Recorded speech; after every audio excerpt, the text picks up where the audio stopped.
But enough of this palaver. Let's get the show on the road. Of course you were.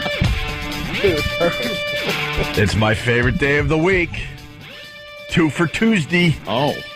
For a split second, I'm like, it's Friday? Playing all your favorite twofers. Yeah. On your home of rock and roll. Where's your favorite radio station named after an animal? A cute little animal. Fox. Welcome to the Opie and Anthony Show. I'm the bunny. I'm the bunny. I've never heard that one before. We have a lot to do, but we might go with some of that improv for you. That's some of that improv. I was telling Anthony, we'll just go with it and see what happens, but our ex-governor, Elliot Spitzer, I think everyone knows his story by now, but if you don't, got caught with a prostitute and completely ruined his life and career. Yeah, he was kind of pretty much thrown out of his job there as governor. And then we got the blind governor, Governor Patterson. Governor Google Eyes. Who I guess people are saying he's doing a really good job for the state of New York. Apparently so. Turns out he kind of wants to, govern. He ain't wrecking things. No. That's good enough, I guess. But getting back to Elliot Spitzer, I was telling Aunt, over the weekend they had a picture of Elliot Spitzer and his lovely bride, Silda. What's that sexy name? Silda. Silda. Hey, Silda. Yeah, you gotta oh, God. You gotta squish your entire face when you say her name, Silda. Silda. There's a picture of them in the paper because they were celebrating their 21st anniversary. Now, Elliot Spitzer hasn't been in the news in a long time. I mean, he disappeared. How do you celebrate your anniversary? Well, he had oatmeal and she had toast. They went out for breakfast. That's it? That's what the article was saying. She had dry toast and he had oatmeal. That's what their life has become. Yeah. That is a complete, analogy for his wife. Yeah. He had oatmeal. Yeah. And she was eating dry toast. So the paparazzi, they got a picture of him on the street. There it is. From the paper over the weekend. We'll put this up on ONARadio.com. One of the first pictures in a long time of Elliot Spitzer and his wife, Silda. Yeah. And I was studying the picture, and I'm like, man, this guy is in hell. He does not look like a happy man. He looks like a ruined man. He doesn't look like the confident Elliot Spitzer, when he was doing his thing. And I was telling Aunt, it's got to suck because he's got the bug. And what I mean by the bug, I mean he needs to have sex. Yeah, with other women, in my humble opinion. If you were risking your career, and in turn destroyed your career, because you can't stop getting hookers, right? It doesn't just go away, right? You're not just going to get caught and go, "Whop, you caught me. I guess I got to stop now and be that faithful husband and everything." He still has such a craving for for some strange, as they say. Some young, new. Strange. Yeah, look at the girl he was with, the hooker. And, yeah, she didn't look like his wife. Ew. Now, if he's got the bug, and this is all our opinions, obviously, why would you stay married? You got to assume he's staying married because of that's his world. He probably wants a career again. Yeah, this is his. And you got to have the faithful wife and all that by your side. He's got to do this. So he's probably torn. He's like, do I just say goodbye to everybody and go and get what I really want? Blow everything up. Or do I stay with her and maybe get my career back together in some form? Start out as a selectman somewhere. Yeah, right. What does he got to do? A dog catcher. He's on a committee somewhere. Yeah. But just studying that picture, I feel bad for the guy because, he just wants to find 10 minutes alone so he could do something nasty. And do you think she's letting him out of her sight for a second? Because she looks really happy. She looks really happy in the picture. He looks like, God help me, somebody shoot me. There's just got to be embarrassment in his face when the photographers come up to take his picture. Like, in his head, he's just like, oh, my God, I had sex with the hookers, and now they're taking my picture again, and oh, my God, oh, my God. Mm-hmm. And she's just like, well, everything's fine. We've gone to counseling. We're working through it. Like, that's just in their head. Yeah. They don't say anything. They just kind of stare at the camera. But you could tell that's exactly what's going on. Yeah. And she thinks everything's fine. And all he's thinking is, oh, God, I want it. Oh, God. He's just looking at every girl that goes by, but he's got to do that fake look. Yeah. The old, where if you're walking, you got a girl that might be a little jealous, hot girl coming by, you got to almost do that, like you stubbed your toe, trip kind of a thing, and then look at your foot. Right. But while you're doing that, you look at her legs and a real quick glance and go, tripped. I used to hurt myself. I used to swat flies. I was like, hey, a bug. Right. You just wave your hand in the air and go, hey. I used to swat flies and turn. I'd be like.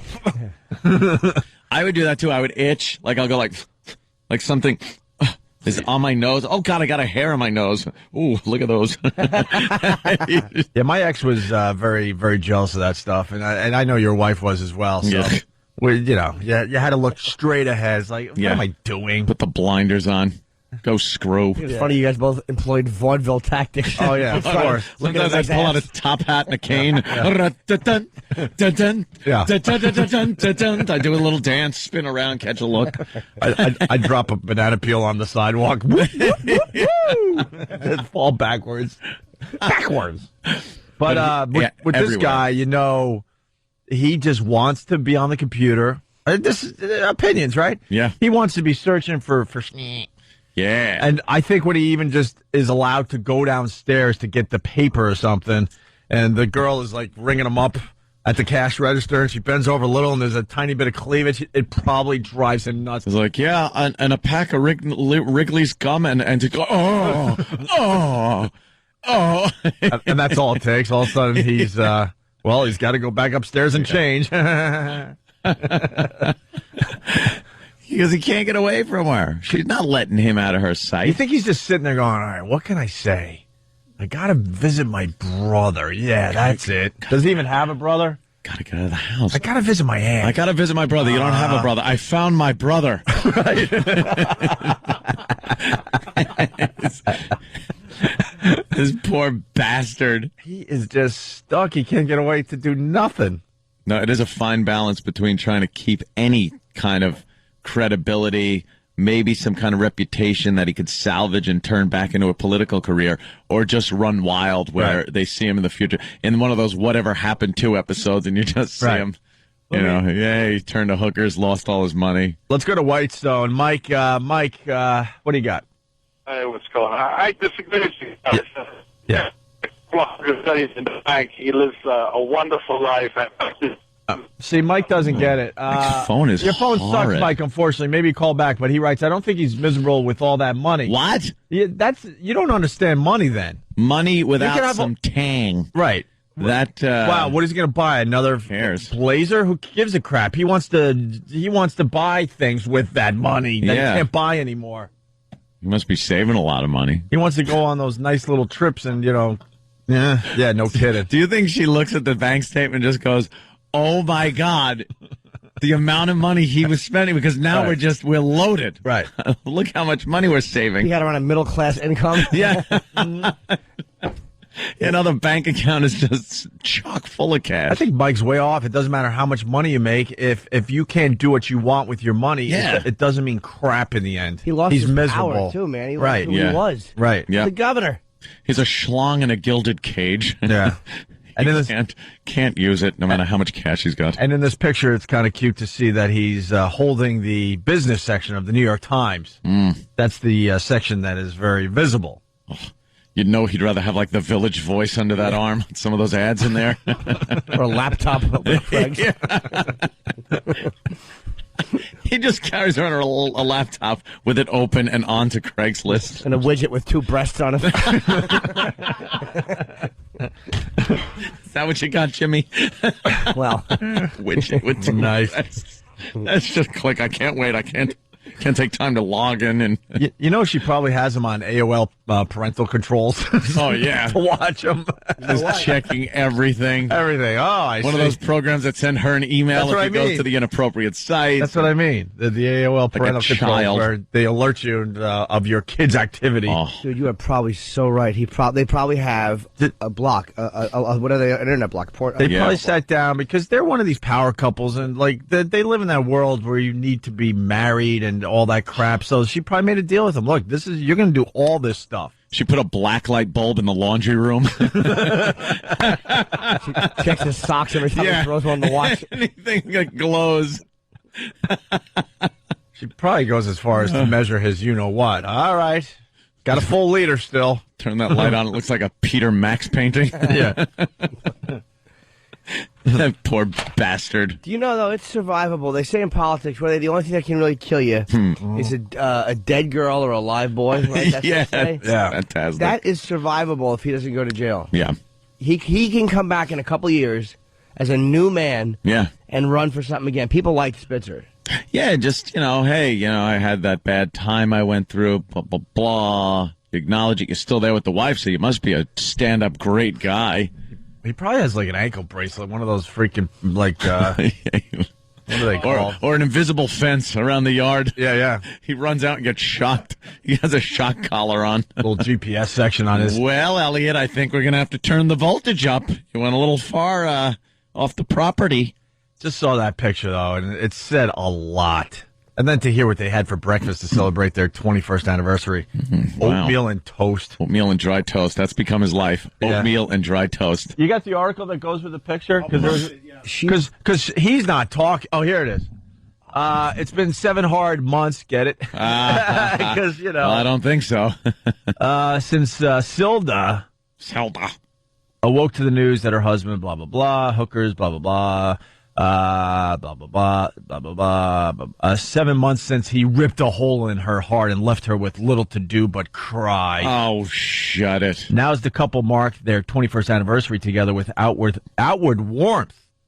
An exclusive Daily News picture shows that. People close to Silda says she has made her peace deciding to stay married to the man she fell for at Harvard Law School and to keep her family whole. Clinton, he got through it. He was president, for Gad's sake, And, him and Hillary, no matter how phony it is, they show that public affection when they have to. And that's going to be the next big story in the next few months, the divorce. It's different when we cheat, I think. Yeah. Men, it's different. We're different. For women, you're more likely to murder your wife for cheating than she is to murder you for it. Yeah. You know what I mean? It's just... Yeah. Her crying days are over, said one person who's close to Silda, who, like every person interviewed for the story, asked not to be identified. As best she could put what happened behind, she is looking forward to what's next on the horizon. She has a lot invested in the marriage. It's hard to read this on this computer. And her 3 children. The former rising corporate lawyer who sacrificed her career to her husband's political ambition, raising 3 daughters, has even gone back to work. She's working. I'm looking for their quotes, actually. That's another reason they're still together. Okay. She sacrificed a law career for his political career. Yeah. He's done if they get divorced. Yeah. Done. If she goes into court and goes, here's what I gave up. Here's the potential income I gave up. Yeah. He would have to give her every penny in a divorce. They celebrated their anniversary at a deli, having breakfast. She had toast. He had oatmeal. They shared laughs. Asked if he was doing anything special for this anniversary. The man, who was never at a loss for words, was tongue-tied. Oh, they throw those words in just to make you laugh. Ever the loyal wife, Silda rescued him. Having breakfast, she said with a big smile. He threw the oatmeal on her face, something he's used to seeing. Yeah. Yeah, had a flashback. That'd be great. Just dropped it on her back. Yes. Yeah, turnover. Yes, he didn't even pay the cashier. He just left the donation under the tip cup. Money on the table. They don't handle the money. They think that makes them immune from prosecution. Dumb hookers. Yeah. Hey, take this with you. Oh, that'll never work in court. If he just pointed at the bureau and he put the money there, oh, I guess you had nothing to do with the transaction. Idiots, don't kill you. Jimmy, you think he's in hell, though? I mean, you can't just, blow up. You can't just cure yourself of prostitutes in 7 months like that. I don't know what he's been doing, if he's been doing. I mean, I imagine he's in couples therapy and stuff like that, but the power that he lost, it isn't like he decided to quit. He got caught in midstream, and that's a rough one, man. He lost to being a governor. He lost a major gig. It's like your whole life is built towards going there. Harvard Law, this is what you want to do. Where do you go from there? Yeah. Like, he'll always work, but it's like, Jesus, you were the governor of New York. Yeah. That's a big gig to blow, man. That is a big gig. He just, you reach that point where you just, whether it's prostitution or just habitual cheating or something, but, with him, it's got to be prostitution. I can't really see him going into some place and, sitting there on Pal Talk. Hi, I'm Elliot 20462. Yeah. Just putting the camera down below his waist around there. No, it would be like Gov 69. Yeah, Gov. All right. Wow, someone typed Elliot today. EILOT on the pad data. That's brilliant.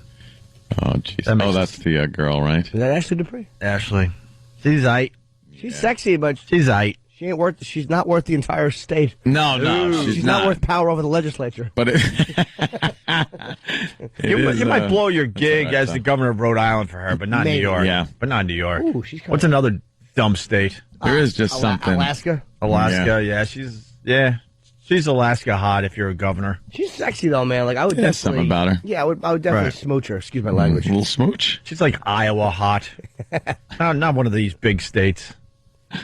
All right, we got to take our first break. 877-212-0-A. We got lots to do today. It's Jocktober. We haven't done Jocktober in a while. Oh, that's true. And Sam handed in the Jack Diamond Morning Show out of Washington, D.C. Heard a lot about him. Never heard his show. How about we just jump right into it after the break? All right. Good. Opie and Anthony. Right! Congrats to the Pats. Go Pats! And their fans. Big win for the boys. Blowout. Were they supposed to win last night? I don't know much about the Broncos this year. Pats won 41-7 Monday Night Football. They're having a weird year. Obviously, 41-7. Tom Brady has just messed up everything for the team this year, but they're doing all right without him, right? Yeah, apparently. Yeah, on and off, I think. You're right, yeah. Better than my dumb Jets. Yeah, the Pats are what, 4-2? That's good. That is good. The Cowboys are 4-3 and they have everybody healthy. Yeah, the Patriots lost their head. Yeah. And they're 4-2. Yeah. That annoys me. And the guy's getting, that guy, Matt Castle, whatever, he's getting better week after week, so who knows? I know my Jets are going to just be a mediocre team the rest of the year. I predicted 7-9 for the Jets. They're 3-3 right now, but they lost to the Raiders. That's not good. It's all about Big Blue for New York this season. It's all about Big Blue. Is it? Yeah. Apparently.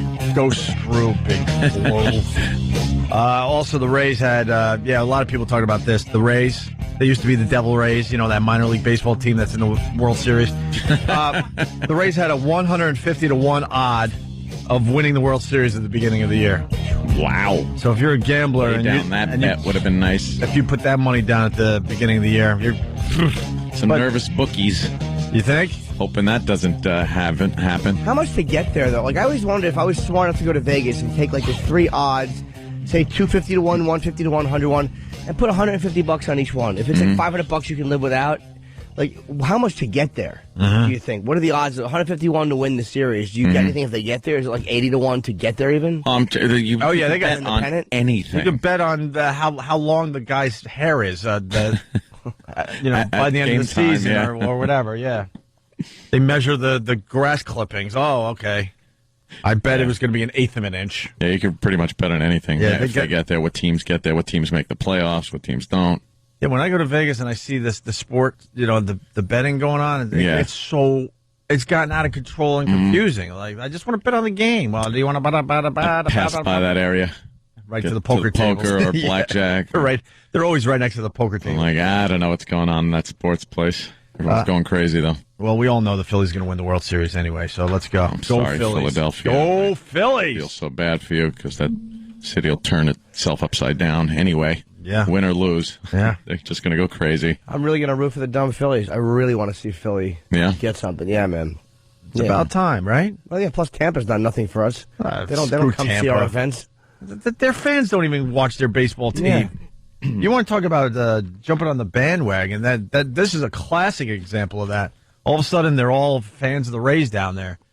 Yeah. Look at some old pictures. No one went to the games. It was at the beginning of the season. We were goofing on the fact that the whole stadium was empty. Yeah, it was empty. Well, Travis brought up a great point the other day. They had to pull the tarp off of a section of the stadium. 5,000 seats that were never used before. And I was also noticing in Game 7 I was watching, and they kept showing the crowd, and everybody had the new logo Rays shirts on that they just started this year. You couldn't see a single shirt from the last 9 years. That's a sign you don't have real fans. No, and they're all like, clutching their hands in prayer, like, come on, let's win. And why? They don't care. You haven't lived and died with this team, Yeah, they're all Yankee fans that relocated to Tampa. Exactly. They're basically rooting for the Yankees by proxy. Right. Thank you. I was trying to make that connection. I don't think I succeeded there. It's a very tough place to start a team, though, Florida, because they are all transplants. It's not like you're starting one in some state where everybody's going to live there and kind of root for their state. It's like no one cares about Florida because they weren't raised there. No. Well, and the same thing happens with the Marlins. Like, when they're not doing well, nobody goes to see them. And then the 2 times they've won the World Series. Yeah, Marlins fan. Really? I think we should start a petition and get all sports teams out of Florida. Ooh. Yeah, I really do. Alrighty. You get on that. Because they're all transplants. You make a very good point. All right, why don't we get into some Jocktober? I love Jock. We haven't done this in, I don't know, about a week. We're slacking. Yeah, we wasted a week's worth of Jocktober. And we only have, 10 days left in the month? Yeah. Something like that? Till Povember.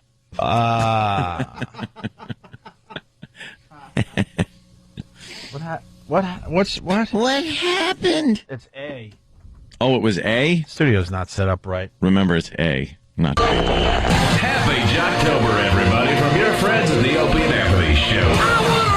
It's a celebration of hacky, pukey radio shows and DJs from across this great nation of ours. Be aware out there today, there seems to be something in the air besides the fall weather here. Oh, my God. Would you just kill yourself?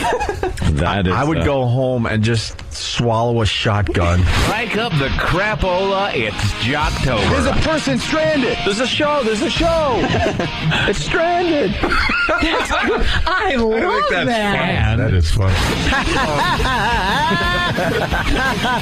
the hell was that? Happy Jocktober, everybody, from your friends at the Opie and Anthony Show.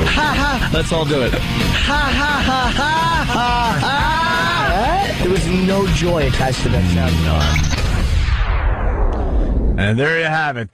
Today we feature the Jack Diamond Morning Show.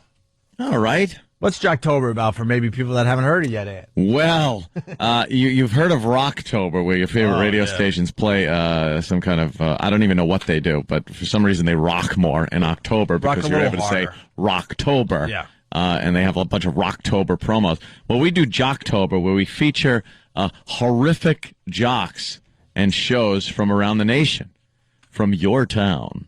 And they're just awful, hacky. Usually they got the Hole, which is the woman in there that just goes, "Oh, guys, now stop." She's there to keep the wild guys in check. Meanwhile, the guys aren't wild. No. And today, who do we got? The Jack Diamond Morning Show. Jack Diamond Out of Washington, D.C. And what does he do? He's been down there for a very long time. I've heard his name. I just never heard his show. Mix1073fm.com if you want to play along at home. Play music? Yeah. They play music? Yeah, they definitely play Do music. they have a hole? I thought he was a talk show host. Well, it's a talk show that also plays music. They took the talk away That's from him? always fun. Oh. We want you to start playing a record or two an hour. A little bit of music I don't think could hurt. Yeah. Oh, boy. Oh, boy. That means whatever talking you're doing, less of it is better. That's what they mean. They don't mean more music is better. They mean less is better. Has it gotten to the point, because a lot of stations will do this, they decide that they want people to talk less, and they force the jock to play sweepers that say, "Less talk, more music." Yeah. The Jack Diamond Morning Show. Which means I suck. That's why they're making me play more music. Basically, management feels like you want to hear this song for the 10,000th time in your life instead of me talking about current events. Remember when Dave Doucheless, our old program director at AAF, told us that he wanted us to talk, but like between songs, so that if the music was ending on one song and there were no more vocals left, and then there was a song starting that had an intro, we could talk over that. It's like, oh, yeah, you sure can get a lot of real good material out over there and really make a point. It's like, just that to me is the useless babbling that needn't happen on the radio. He was so clueless. Just keep the music going. But no, you guys can talk. Just use that 3 seconds that you can. Okay, thanks, Dave. What are you doing now? It ruins the song. Of course it does. It ruins the song, and you don't want to hear someone babble for maybe 8 seconds while a song is ending and another one's starting. Well, I think the listener feels like the jock is their friend, so it's like I'm waking up and, listening to my favorite tunes with my buddy, Jack Diamond. Oh, that's a good point. Hey, you make a great point. Sam is an insufferable ass. That's awesome. He is just a tool. There's some awesomeness in this kid. I don't think Sam has ever been sincere once in the entire time he's been here. He is obnoxious. I don't take a compliment that he gives you at face value, because it's never for real. And the second you leave the room, you're being goofed on. Yeah. The only sincere moment with Sam I've ever seen in my life was when Duffy was going to murder him. And there was actually a couple of, I really might be a dead person here. Yeah. That was self-preservation, yeah. That was seeing an animal without its fur on. Poor Sam. Let's go to Josh in D.C. Josh, Yes. how are you, sir? Good. How are you? Good. Right? Now that the pleasantries are over, can you speak? We're on let's the go. radio here. We'll never meet. We'll never have a drink together. Get to your This guy out point. of DC is a hack. I'll tell you what. Everybody tries to hang on his words, and they're just like, oh my God, they're going to be out on his knees, giving him worship all day long. Well, we're gonna give him a nice beating right now. Knock him down a couple of pegs. That's right. That'd be great. And that'll He's make us arrogant as hell. All right, He's Josh. a know-it-all. Why did I go to this call? Thank you, Josh. A know-it-all. God, no reason to character assassinate him. Wow. Let's start with the Jack Diamond Morning Show, the featured show for this Jocktober day. Yes. Jack Diamond welcomes everyone to the day and introduces the cast. Now, we, Ant and I and Jimmy, of course, we have not heard this audio. We like to hear this cold. Yeah. Let's pay attention to the date. Okay? Okay. All right. I think it's from a couple days ago. I think it might be yesterday, but it's important. The date is important. Okay, let's listen. Washington's Mix 107.3. Good morning and welcome to the 530 Club in the nation's capital. Jack Diamond Morning Show for Monday. It's the 20th day of Rocktober. Jimmy Alexander. There he is. But he works on a mix station. But it's Rocktober. You can't the 20th rock if day. you work for a mix station. The 20th day of Rocktober. What a puker. Wow. How about that voice? He's got that. The 530 Club. What is it? The 530? What's the 530 Club? Is that the name of his show? No, the 5:30 Club is, I guess, the talk break that comes on at 5:40. Because that's the time I like the 420 Club, dude. Yeah! Yeah! I hope 530 is a penal code for something horrific. Yeah, lurking by a schoolyard. Right. Oh, my God. We get to do the puking radio guide today. We all can do this voice. 20th day of Rocktober. He's keeping count. Look, you can't jump on the Rocktober bandwagon if you work for a mix station or a KISS station. Or an easy listening right. or, like a light FM kind of a thing. Those are reserved for the homes of rock and roll, my friends. But maybe they just mix a little more rockin'. Oh, and that's what they do for Rocktober. I got to hear this again. Washington's Mix 107.3. Good morning and welcome to the 530 Club in the nation's capital. Jack Diamond Morning Show for Monday. It's the 20th day of Rocktober. Jimmy Alexander, Erica Hillary, bilingual Alley. It is absolutely freezing. Brr. Coming down River Road this morning, 28 Oh, my gosh. degrees. Burr, all right. 8 degrees. They're wrong with just these moaning. people? Ooh. No one talks like that in real life. Not only that, didn't they come to the station? Wouldn't they know it's cold out? Right. It's like he's saying it, and they're like, what? Oh, Burr. Oh. Like, what'd they do? Take a spacesuit in? That's my biggest problem with radio. None of these guys are real. No. Like, if we were doing that break, we'd be like, the weather just sucks today. It's so cold out. I wouldn't be like, I wore my coat for the first time. Oh, we'd be like, it's 28 degrees out. And I'd be like, whoa, Burr, really? I came here via Hawaii. Right. Hacks. They were just outside. Yeah, they were not long ago. They know it's cold out, all of them, but they have a burr. Ooh, really? Well, I didn't know it was cold until Jack Diamond told me. It was the deuce chills they were getting. That was what they were. Burr. Ooh, yeah, listen to that voice. Ooh. He said Rocktober without a hint of sarcasm. Burr. They didn't commute into work. It's like, how do you felt the weather? Yeah, you know what it was like out. Maybe they tunneled them. Be surprised they tunnel in. They tunnel themselves into the station every day. It's like Palestinian. Dig to get out. Oh, wow. Ooh. Bilingual Alley. What does that mean? I don't know. I heard him introduce Bilingual Alley and then listened for like an hour and a half and never heard Bilingual Alley on the program. Way to suck in the new listeners, you dummy. How long have you been doing radio? What does bilingual mean? I think it means it's a play on. They're trying to make believe she's bisexual, but she probably speaks 2 languages for real. Like there's nothing to it really. I couldn't even tell you. I never met Bilingual Alley. Bilingual. Erica talks English about and what? English, find that, E-Rock. Hopefully she speaks Greek. Greek and Against French. her will. Against her will. Bilingual. She didn't want to give Greek lessons, but her face was in a pillow and there was a big hand holding her head. Oh, Jimmy.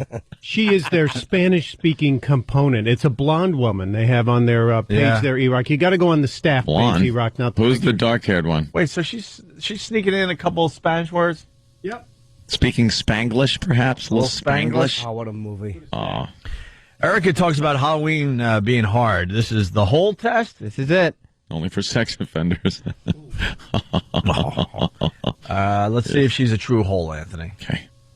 True hole will do a lot of, guys. A little goofy looking, but... Yeah, she has a burn victim smile. Yeah. She's cross-eyed. Burn victim smile. She's cross-eyed. Like Doug Henning teeth. Yeah, she's smiling because someone took the vinegar out of the room.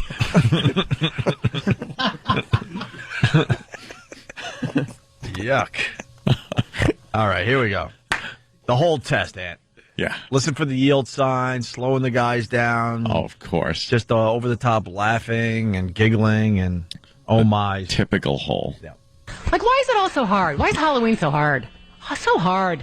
I mean, the costumes, it's also difficult. Is it difficult for you this year, or is it always? This year's particularly difficult because my children have decided that I'm baking for Halloween. What's wrong with that? Well, I'm not a baker. And now they're still talking me into, why don't I make chocolate chip cookies and package them up for people? And I keep saying, I don't want them. They're broken up in the bottom of their bag. Well, parents like Be more funny. My mother would never let me eat that. Well, Yeah, that's going great. they know us. For God's sake, she lives in Stepford Town, but there's no chance of that.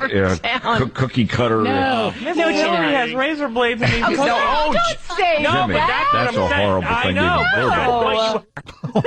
Ew. Was that her, or did you hit something? Her. Which one? Say Which one? that. At the end. Don't say that. Oh, no, that was her. That was her. Oh, I just had oh the my home- God. I just threw a couple homework. I thought you would hit one of the fake hole clips because it was that over the top. No. Doesn't that Don't just say that. Oh, doesn't that just make you angry? yes, Well, a lot. They're Jimmy, and they also have an edgy Jimmy on their show. So, Oh, hey, easy. But He's got to be kept in check a lot, I bet, by her. well, he just made a joke about putting razor blades in apples at Halloween, which I mean, you don't want to give people ideas. No. No. That'd be Oh, crazy to say something gosh. like that on the radio. Wait, Yeah. did you hear the Apple line? Well, I went back. Yeah, it's like the last few seconds of the... All right, It's kind of racy. They're bad. Well, parents like you baking for their children. My mother would never let me eat that. Well, Yeah, that's I mean, they know us. for God's sake, she lives in Stepford Town, but there's no chance of that. Cookie cutter. No, Hillary has razor blades in these cookies. don't say No, Jimmy, but that's what that's I'm a saying. horrible I thing to know. even hear about. Jimmy, it's just like having Jim Norton on your radio show. Jimmy, that's Don't crazy. say that. For the rest of the show, I'm just going to be Jimmy. Why would you say that? That's Oh. crazy. Yeah. Terrible. Why? Did you hear her laugh at Stepford Town? Stepford, just out of nowhere. Stepford. All right. Even stupid Jack Diamond scolded poor Jimmy. Poor Jimmy just wants to get like a kid chewing his gums apart joke out. Right. And these two conspire against him to spoil it. Oh, look who it is on there. Good day. What happened? That's who's coming in. Okay, now I got you. Lance Reddick, yeah. He's coming in today? Lance Reddick, he's here at 7:30. Holy ass. Right? 7:30? Now I recognize him. Oh, maybe we should prepare for the interview with Daniels from the Wire, of course. Number 3 here, the Jack Diamond Morning Show, the featured show for this Jocktober. We got the crew talking about kids showing up without costumes. Oh, yeah. Jack does a mean Mr. Burns impression. Oh, boy. He does impressions, this Jack Impressions? Diamond? Yeah, the more I listen, I think that Jack Diamond is one of those guys that always wanted to be like Letterman or Leno. Like, he really wants to be like a funny, like, host of a show. Yeah. And so he doesn't just leave the jokes to Jimmy. He gets his own in. All right. And he does his Mr. Burns impression. All right. What about the kids who show up without a costume? Not acceptable. Yeah, no, you're right. Not acceptable. Maybe at just all. like the No, they little put a hat on. the little teeny Yeah. mask that you Right. wear. No. A hoodie and the Scream mask is not. That's not a costume. Yeah. Exactly. Because just like Mr. Burns, I'll release the hounds. Smithers. No, Rachel, you've come back. He sounds like Gleason.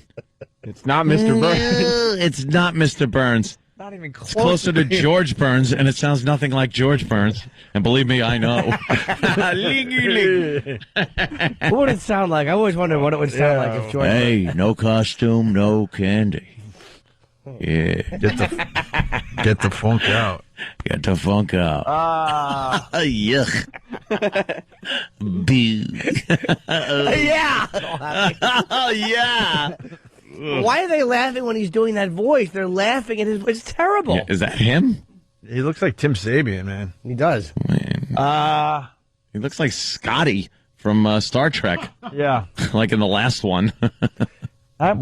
This is just, it just makes you angry.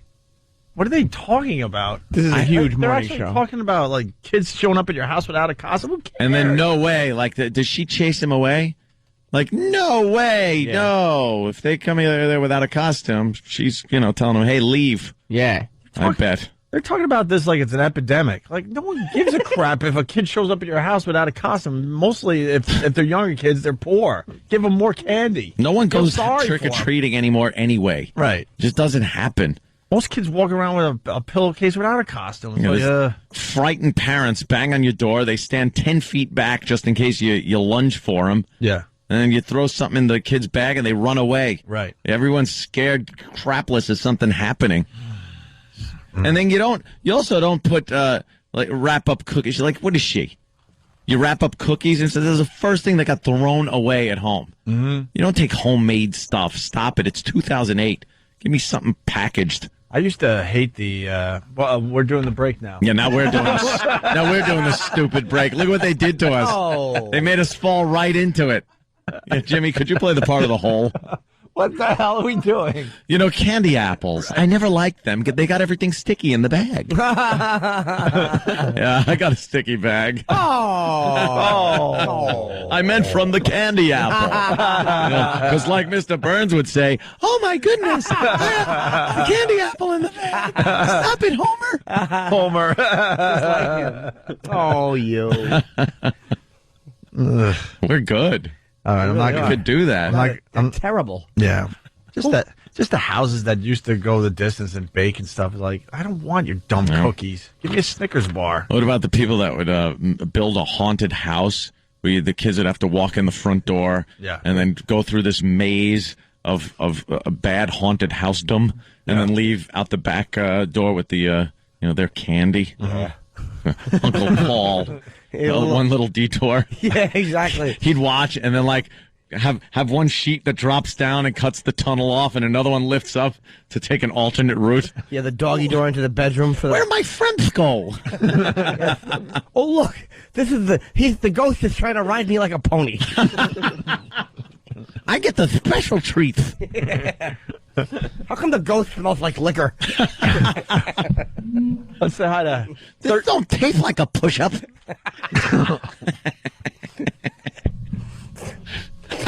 Let's say hi to 13-year-old JC from Jersey, one of our regulars. JC, Uncle Paul. Hey, boys. Wasn't even waiting for it. Hey, if you notice when Jack Diamond did the impression, no one laughed. Really? Yeah, really play the clip again. It's hysterical. They just kind of. He's directing. Yeah, all right. We'll play it for JC. I think he's right, and he means in the entire District of Columbia. No one laughed. When he was doing the Mr. Burns, right? All right, hold on. Hold on there, JC. The little teeny mask that you wear. No. Yeah, a hoodie and the Scream mask is not. That's not a costume. Yeah. Exactly. Because just like Mr. Burns, I'll release the hounds. Smithers. Oh, he tried again after he got a little. That was the polite laugh. And then he tried again. That we all do. For some reason, bringing up Smithers. Oh, God, that's bad radio. That is bad radio. Very good. How See you later, boys. How are the chicks, JC? You doing all right? Yeah, I'm doing good, my friend. Nice. All right. All right. He got a titter. He got a polite titter from his Yeah. co-host. Yeah. All right, we're going to go to JV in D.C. JV. Yeah, hey guys, I just wanted to call and say thanks for making fun of this guy. I tell you what, every morning when I get to work, I have to listen to this guy's pukey voice, and I make fun of it in the office. Nobody seems to get the fact that he talks like this all the time. He takes all these stupid contests for caller number 9 and everything else. This guy's the worst. It is that typical kind of contest radio voice pukey guy. Never really breaks that character at all. We just live in a different world. Because there's people in their cars that eat up this crap for whatever reason. I don't know. I don't get it. Yeah, I don't know. What is it? Is it safe? So you could put it on the moms driving their kids to school. Who's relating to this? Can I tell you, once you point out hacky radio voice to people, Yeah. like I used to, when I was in L.A., me and this girl used to hang out, and I used to always point out Tom Leykis' voice, and how watch the way he talks like that. And then she's like, I can't listen to him. It's all I think of is how fake his voice is. Yeah, It's the like, phony once you voice. point the phony voice out, people always hear it. You think he walks around using that voice all the time so people recognize him? Because, like in a store, it's like, hey, yeah, I'll take a couple of those. And then people are like, hey, I know your voice. Are you on the radio? I'm Jack Diamond. Yeah. Hey, He seems blah. to be so pompous that he just starts every sentence. Hi, I'm Jack Diamond, and can I have a bagel? Yeah. He's probably one of those. Hey, Jack Diamond with you. You take a credit card. Right.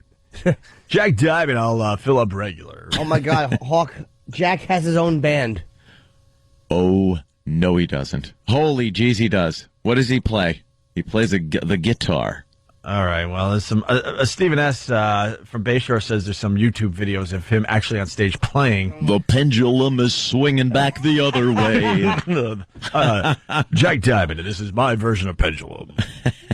Why don't we take a break and we'll continue with the hacky show that is called the Jack Diamond Morning Show. For this Jocktober. That's right. Opie and Anthony.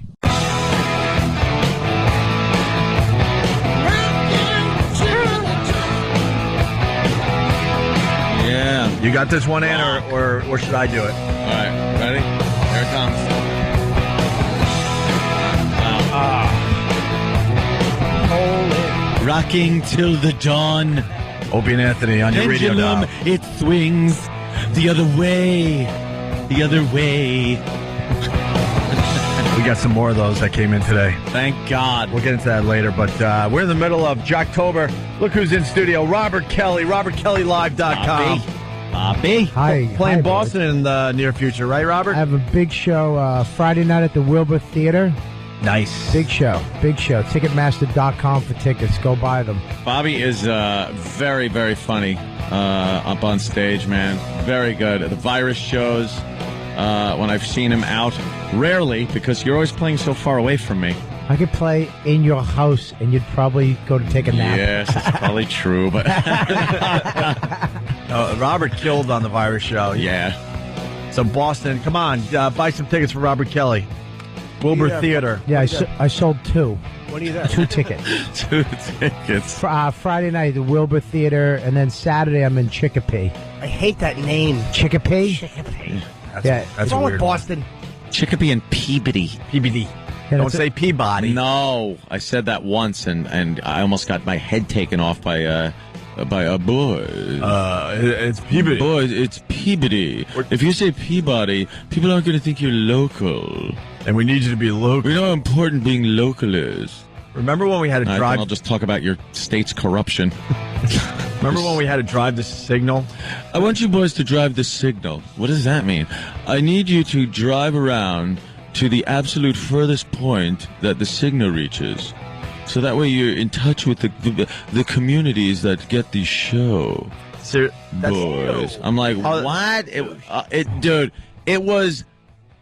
And believe me, I was at that point happy to be there. I'll do anything for radio. And even I was like, ugh, that just sounds stupid and unnecessary. That's an old radio trick, too. I mean, we're in the middle of talking about jocks, and, it's Jocktober. Jocktober. The fact is, no matter where you are listening to our voices, your local morning show, for the most part, is not from your town. Yeah. But they have faked it for many, many years. Yes, they have. By studying how you say the town's right. When you enter a market, they give you the governor. They give you the map with the basic routes and the sports teams and the mayor's Tell name. you where the traffic is every morning. Oh, yeah. So you go, hey, if you're suffering on, 95 coming in, it's going to be... And they give you a cheat sheet, and you do your show every morning with the cheat sheet, making believe you were born and raised. Been there for years. Radio Schenectady. Phony. Why is it just such a fake medium? And then they force you to what it's called drive the signal, and you're basically driving one big circle. And you get to know the areas. Which was a bitch when we first got the job at XM. It took, how long? 4 months. Me and Opie were driving the perimeter of the signal. Yeah, then it started in Canada, so we have to start. Go get to know the audience. Yuck. All right, let's get back to the Jack Diamond Morning Show. We're featuring this show for Jocktober. Jack starts his Cavalcade O comedy. What's this, Sam? Did you write O? No, I didn't make that up. No? No. That sounds like a Samism. I wish I had made that up. He has a bit called the Cavalcade O comedy? Well, yeah, like I started realizing more and more that he wanted to be like a late night comedy show host. Yeah. And so he gives himself a segment where he just gets to tell jokes.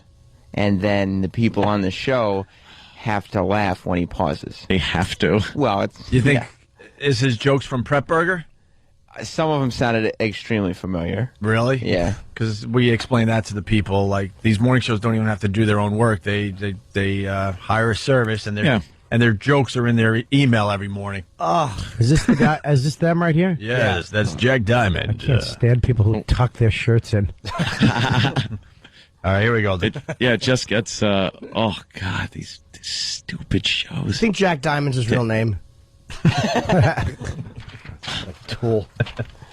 And now, ladies and gentlemen, a man Jim Cramer calls for stock tips. Who would laugh at that ever? Why would... That's only funny if it's about a guy from Lehman who just threw himself through a window. See, that's funny. It's awful. Like Jim punched up his joke, made it better. Yeah, you helped him out. I know. And now, ladies and gentlemen, a man Jim Cramer calls for stock tips. It's Jack Diamond on the Cavalcade. I'd rather hear, and now a man Cosmo Kramer calls for jokes. That's the joke, right? This guy stinks. Horrendous. And now, ladies and gentlemen, a man Jim Cramer calls for stock tips. It's Jack Diamond on the Cavalcade of Comedy. He's the mad money guy. Are you mad? Oh, they had to explain who he was. Oh, they had to explain who he was after the joke did nothing anyway. He's the guy, from the show, and he does stock things. Okay. guy. Are you mad? Are you mad too? Actually, I'm pretty happy. The stock market was up 400 points yesterday. I was pretty pleased about that. Well, John McCain was on David Letterman's show last night and admitted he blew it. It's uncertain whether McCain was referring to not showing up for the first time or actually showing up last night. Grilled him. All right, he's reading this. That's a prep burger. This is a prep service. Wow. Washington's getting ripped off. They're paying this guy a lot of money, and he's just reading someone else's jokes that comes in his email. That's all. You can tell it's reading. That's all that prep service does. Because I was reading the jokes on the prep service website, and they take what happened on either Leno or Letterman and make some kind of joke about it. I picture these things coming in the morning like he's standing there just waiting for them. Probably this old dusty dot matrix printer. Jokes. These are going to be great. If you're listening in Washington, you should call the Jack Diamond Show and ask him if he writes any of his own material. Yeah, or does he get his entire show from a prep service? Yeah, ask him anything good from the prep service this morning? Yeah. He continues with the cavalcade of comedy. Britney Spears went on trial yesterday for driving with an invalid license. The trial centered on what state Britney called home last year. Her father testified it was the state of Louisiana, and the prosecution maintained it was the state of intoxication. And finally, doctors say if you play... As he does that joke, a gas fire should break out in the studio. Right in the entrance. They should all be trapped due to a gas fire. And they're playing the David Letterman music. I think that's the Conan music. Oh, the Conan music? Right, but yeah. still. It's all the same to me. Yeah. They're playing. Yeah, why would that be playing in the background? It's jokes. It's comedy jokes. Cavalcade. It's a cavalcade of comedy jokes. Cavalcade, all right. And our listeners, without even trying, are coming up with better slug lines than the Mad Money one. A man, Scott Peterson, calls for marriage counseling. They're dopey listeners, and they can write better stuff than this guy coming up with. They're calling it Steve's coin purse stomach of comedy. Not quite a cavalcade. That's Pat from Wanaki, of course. A man, Pete Townsend, calls for web addresses. Barry. See, it's easy. But this guy gets off a prep service. And finally, doctors say if you play the Bee Gees song, Staying Alive, while giving somebody CPR where you sing it to yourself, that you have a better chance of saving their life because it has the required 103 beats a minute. Of course, chances are, if you're having a heart attack and hear a Bee Gees song, you might rather die. There's your cavalcade of comedy.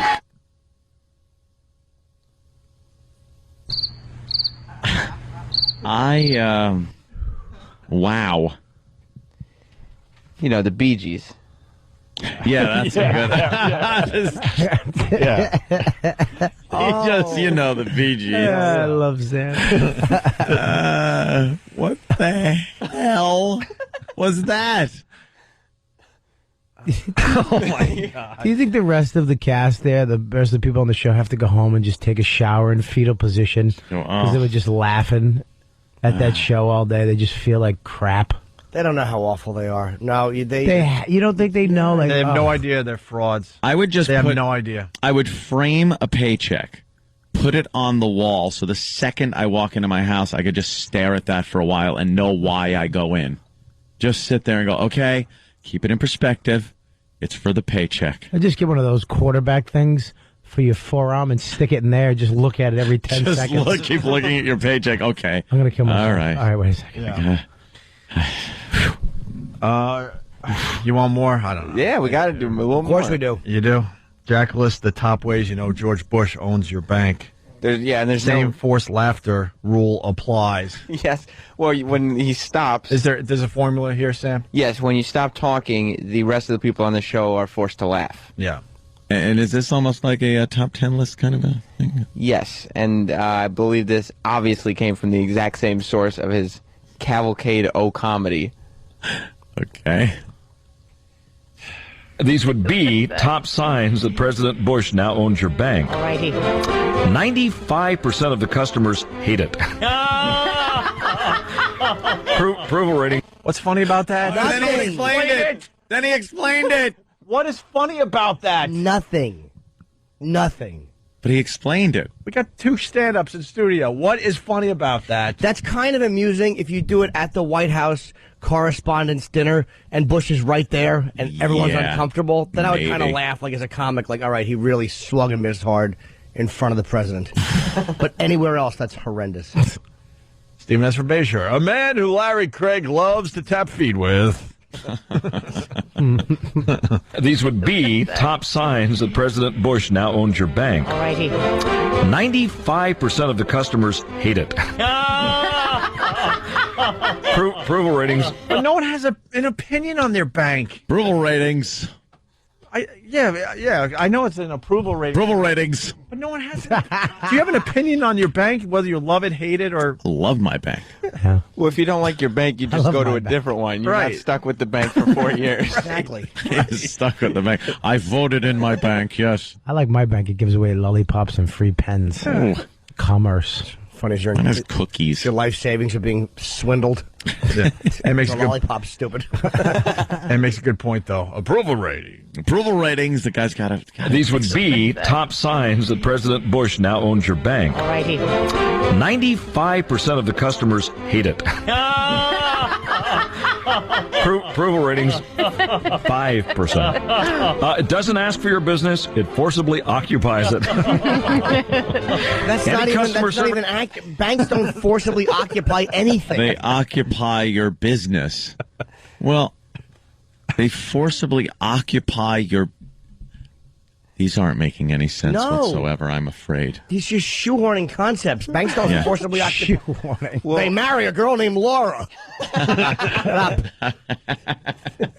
Bank, you idiot. But it's like if the war in Iraq was a bank. Yeah. You know, occupy. Then you wouldn't. You'd go to the bank. Yeah. This is just making everyone angry. We should just drop the Jocktober bit. But why did he say banks? He could have said anything. Jimmy, I don't know. Why banks? I don't know. I'll bet you there's one bank tie-in that makes sense. The first two have been horrendous. They don't make sense. I would believe because of the bank bailout.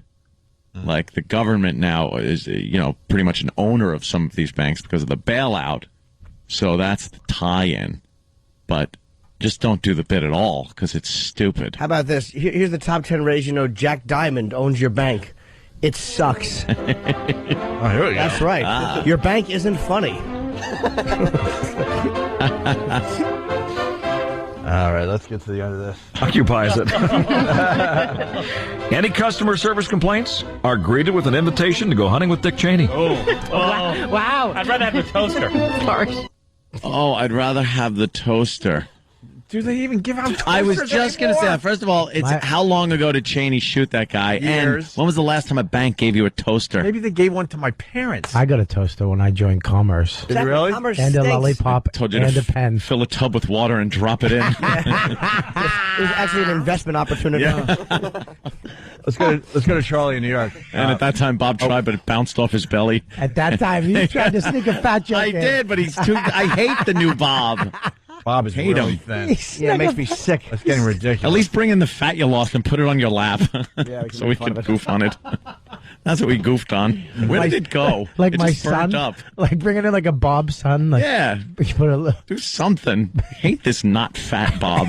I saw Robert at Caroline's here in New York. Robert is amazing. I mean, you really should see him at the Wilbur Theater this weekend for everybody up in Boston. Only Friday at the Wilbur. Yeah, but there was a crossroads in his career because he went from making fun of his fatness and I've seen Bobby a lot, and he went from, instead of saying fat guys like myself, he went with chunky guys like myself. Yeah. Chunky. But now I don't even do the fat Now you jokes. can't even do the No. chunky anymore. That was like a lot of your material. I hope you keep going and you die like Karen Carpenter.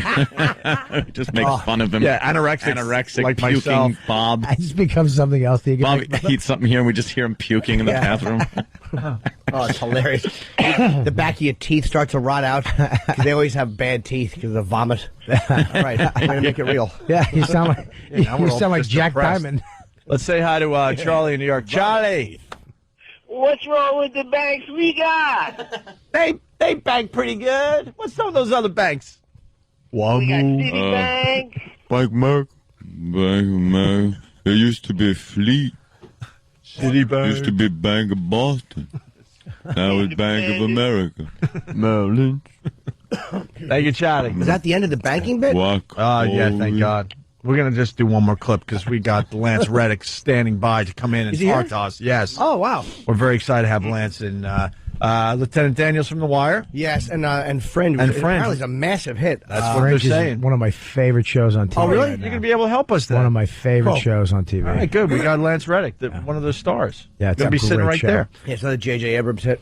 Jocktober ends with the Jack Diamond morning show with this fine clip. Jack finishes his list with a bang. More banking jokes? Yeah. All right. Employees get 180 vacation days a year, just like he took. Oh, you know that. Oh my God, he's explaining. He explains every single one of them. I want to do that this weekend. Just explain every joke. Because my father molested me. How well does this guy do in the ratings? He's been there forever. Yeah. So employees get 180 vacation days a year, just like he took. Oh, you know that tube at the drive-thru? Sure. It goes directly to Halliburton offices. Wow, that's convenient for everybody. If you withdraw money early, they call you an un-American defeatist. No. American defeatist. And the final way to know that President Bush now owns your bank, the drive-thru now accommodates big, long cars with long horns on the hood. That's how you know! I think that would fit anyway. Of course it would fit anyway. When you go to the drive-thru at the bank, they don't stop. You don't have like an 18-foot car limit. They don't care how long your car is. Idiot. Does it just make you really mad? Yeah. It's not even fun for us. Jimmy's face when he gets mad at crappy comedy is hilarious. Dude, that's just it's enragingly bad. It's like he's eating lemons out of a hooker's butt. It's just It'll never work. Maybe I could have just went with lemons. It's just mind-boggling. All right. That's his morning ratings? Wait, they were 10th. They're in 10th place with that? Wow. Oh my God. Hopefully there's only 9 shows in D.C. That would explain it. You people love dopey radio. I don't get it. When are we going to do Scott and Todd, speaking of dopey radio? No. I've got a little pile of Citadel Station. of just in case shows that are. We can do Scott and Todd right away. I mean, Scott and Todd's just about ready. Well, the deal with them, they're so bad, you got to make sure you get the best of the best Right. stuff. All right. Another show that's just been hacking it up in mornings forever. Yeah. Maybe we'll do Scott and Todd later this week. All right. We should take a quick break. We got the man himself in from Fringe, of course. Lance Reddick. I'm so happy he's yes. here. Robert Kelly, robertkellylive.com. But the important thing for everybody in Boston, Wilbur Theater. Yeah. Go and see Bobby. Yep. On our recommendation, if you haven't seen Bobby, he's amazing. You're going to really have a good time this weekend. Yeah, a lot of people probably don't even know you're up there because they didn't give him a whole lot of press in Boston. So, if you're up in Boston, Bobby's at the Wilbur Friday night, and it's apparently a great theater. Yeah. And, Go to Ticketmaster.com for tickets. All right. We got to figure out if we're going to continue with this Jocktober bit. I don't know if people like it or not. I know it just frustrates the hell out of us. I like it. I think people love it. Yeah. All right, we'll do another one tomorrow. Opie and Anthony. When you walk. I messed up the whole transition on you, Danny. I'm sorry. We had the Wire theme music coming back from break, and all right, there you go. That's the Opie and Anthony show. He's not here to talk about the Wire, though. We're starstruck, I got to tell you. Doesn't happen often, but we got Lance Reddick, Lieutenant Daniels from the Wire. He's sick of hearing that because he wants to promote Fringe, but still. Also, it's Colonel Daniels. Colonel Daniels, Yes, I'm sorry. the You're last right. season, yeah. You're right. Yeah, right. Got the big promotion at the end of the. Oh, good. Yeah, thanks. It's just, man. I'm put in one of these situations. I got to be honest with you, and I understand this, but I'm put in one of these situations where I'm late to the party, and I know it's just going to screw me over because I just cracked open the first season of The Wire last night, and I started watching them, and instantly hooked. Where I'm just throwing in disc after disc. I can't get enough. It's great. But I know that things are going to just get spoiled for me and things like that. Well, congratulations on your promotion that you eventually get. And that leads me to know that nothing happens to you. And Okay. well, okay. See, good. All right. Hold on, I got to add to this because Anthony ran in today and says, "I'm so into the Wire. Don't tell me anything there's a about the moratorium show." on talking about it now. And then who's our guest today? And he didn't even know you were coming in.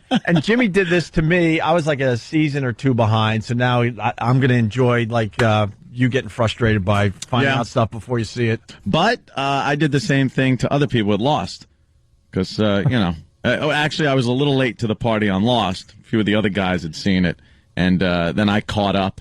And then when I was all caught up, I'm like, so you don't know what's going on, do you? I don't know what's going on. Yeah, well, most people don't. That seems to be the thing. Yeah, even if you're caught up, you don't know what's going on. Are you in? You were in what, like 2 or 3 episodes last season? Yeah, I was in 3 episodes last season, and then I've got an episode actually that I'm shooting next week. Your part is really creepy on Lost. Like you play like it's a really bizarre. I don't even know exactly who you are in that. It's just you're just this weird guy. I don't even know exactly who I am. They don't tell you if you're real or if you're working for the government or who you are. Just drops in. I mean, actually, especially with this episode that I'm about to shoot, I have much more of an idea of who I am. Oh, really? Yeah. Yeah. Be funny if he accidentally blew the whole season and JJ fired him. Hysterical. Yeah, my kids would love that. So. Do you go to Hawaii for that? Or? Yeah. Yeah, that's always something. Yeah, Does everything? Is there anyone that goes like, "Hey, you're doing Lost? An episode of Lost? Oh, really? Yeah, it's a sound stage over here that we're gonna just do something in." I think everyone expects, "Ooh, Hawaii! This got to be nice." It's great, and I've never been to Hawaii before. Really? Yeah. Yeah, that's one place I've never been to.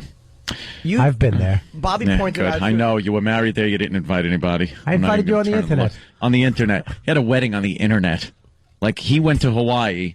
Used all the money that it would take to have a big wedding with a bunch of people, so him and his fiance could go get married in Hawaii, and then gave everyone a website that they could go and watch him, get married. Really? How much is that? Because I was. It's $100.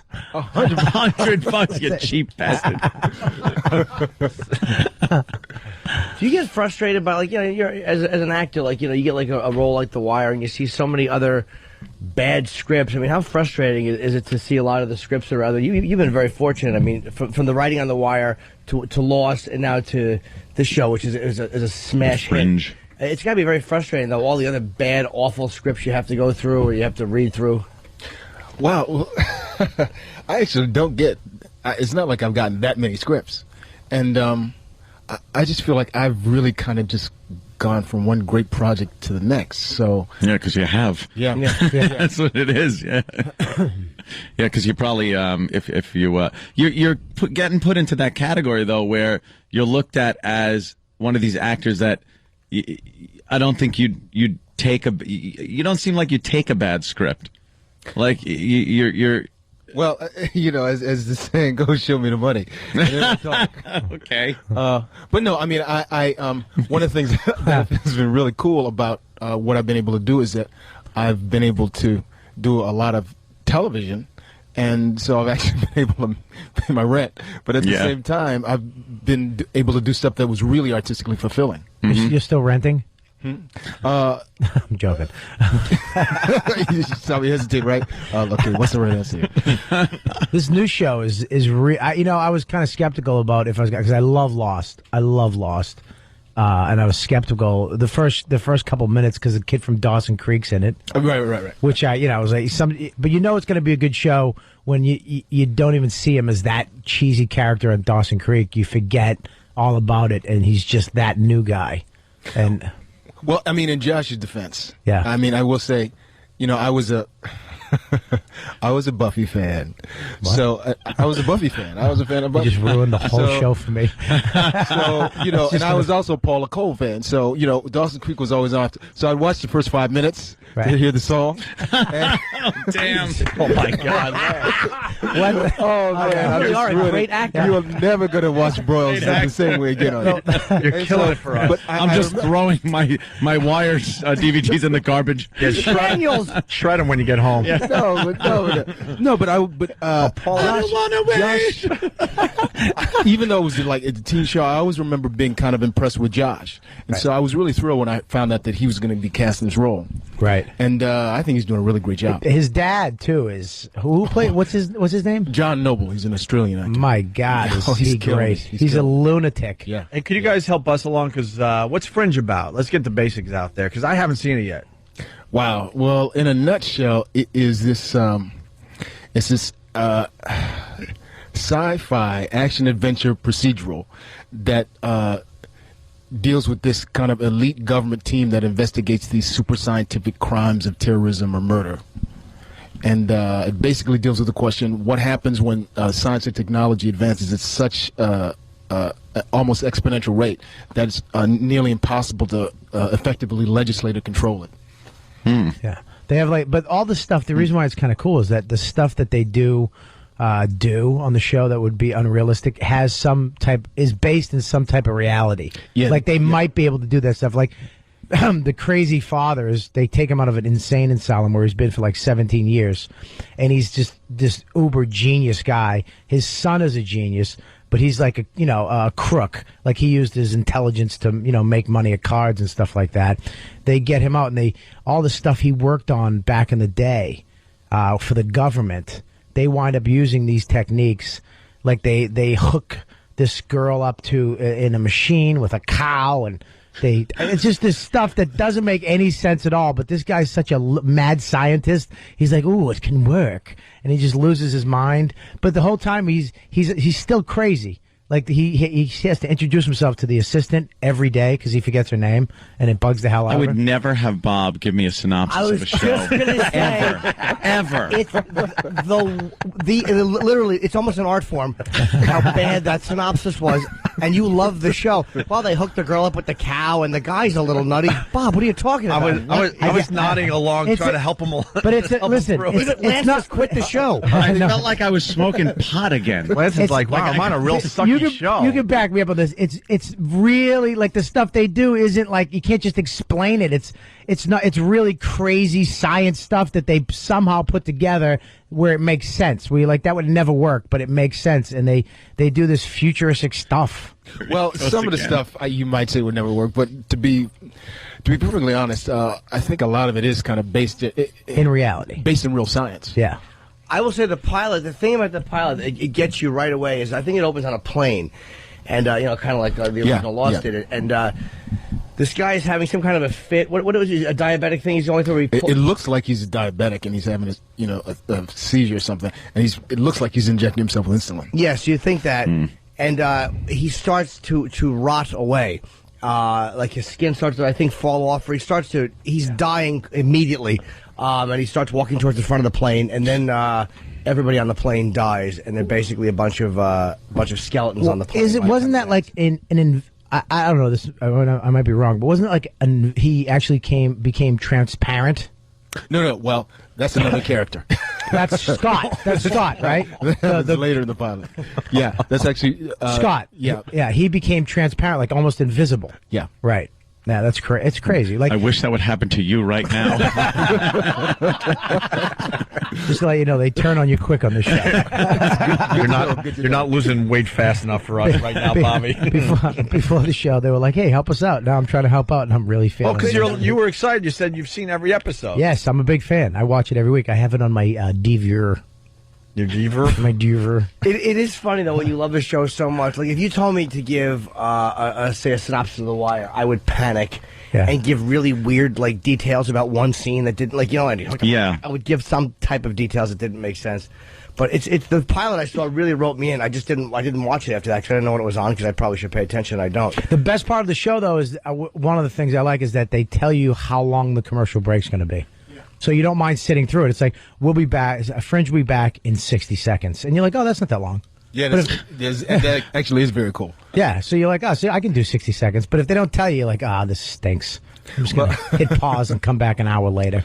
Well, also, our show, the fewer commercials on our show than normally there are on other network shows. Because I know me, when I watch a show, and I don't watch much television, but when I do it, I'm really hooked into something. Yeah. And about a year ago, I don't know why, but I started counting the minutes and counting the commercials. And after, sometimes it's like 11 commercials. Yeah. It is annoying as hell and takes you, like a good writer cannot sit there and go, okay, and here's where it just will cut off and I have to wait like for 11 commercials and then start back up again. Like it seems like the writers would be angry. Like there are portions of, when you see a movie on television, you know that whoever wrote that movie, put the movie together, isn't going, this is going to be even better when you just cut off at the climax of a certain part and then come back to it after you sit through a few mopping commercials. You want me to explain that, Anthony? No, I did a fine job, I think. I think it's, it interferes with the actual drama or, the continuity of something. Especially when you're coming from a place like you did HBO for 6 years. Yeah. And 5 seasons. With their hour-long episodes, and the content is complete freedom. Is it weird to come back to regular television, even though the show is it's a massive hit? I don't think on the Fringe you would need the type of content freedom you had on The Wire because you're not dealing with drugs or the language or murders or any of that stuff. But is it weird coming back to regular television after having that kind of freedom on HBO? Well, it's a little odd. I mean, say coming back to be perfectly honest, it's my only experience on network television really has been as intermittent guest stars. So I've never had to deal with it on a day-to-day basis. So sometimes it's a little frustrating because we just have to. Well, first of all, our show is longer than most network shows because of fewer commercial breaks. Mm-hmm. So we're trying to get the amount of content in, and at the same time, the network kind of has more of a hand in the creative process. So it's a little more. There's more cooks. There's more cooks. That's always a treat when someone in a suit comes by. However, I will say this: the show is still, even with all those cooks, the show is still great. Yeah. And I think ultimately because it's JJ and he knows, they know he's the man. We have a lot of Fringe fans calling the show, and they're frustrated by Bobby's. They should be. I apologize to every single one of them. Cindy in Jersey is going to do a better job, hopefully. Cindy in Jersey. Hey, I think that Fringe is kind of a cross between CSI and X-Files. I think that probably best explains it. So, that's it. Punching out. Wow. She did it in 3 seconds. Well, pat yourself on the back. I hope when you do that, you hit a tree. Listen. Wow, man. Now I'm mad that I had memorized my explanation. They give me notes and everything. Are you now, you work for the FBI, not the Collective, right? What is it called? The Collective? What is it called? Jesus, Bobby. What is it called? You know what is it called? Oh, you mean the Pattern? The Pattern. You work for that the Pattern? Well, no. The Hey, shut up! You don't even know about the show, stupid. Yeah, but isn't you? The Pattern I just get nervous. I'm staring right at him. But the job of being on the radio is to bring as many people as possible into the conversation. And when I get a paycheck from a radio company, I'll do that. Okay? Let me back up a little bit. Yeah. First of all, the Pattern. The Pattern, yes. Man, I don't want to be the I can't believe I frustrated him. The Pattern is not an organization. The Pattern is a description of all these series of weird events all over the world over the past several years, right, and how they seem to be all connected. I actually work for the Department of Homeland Security. Right.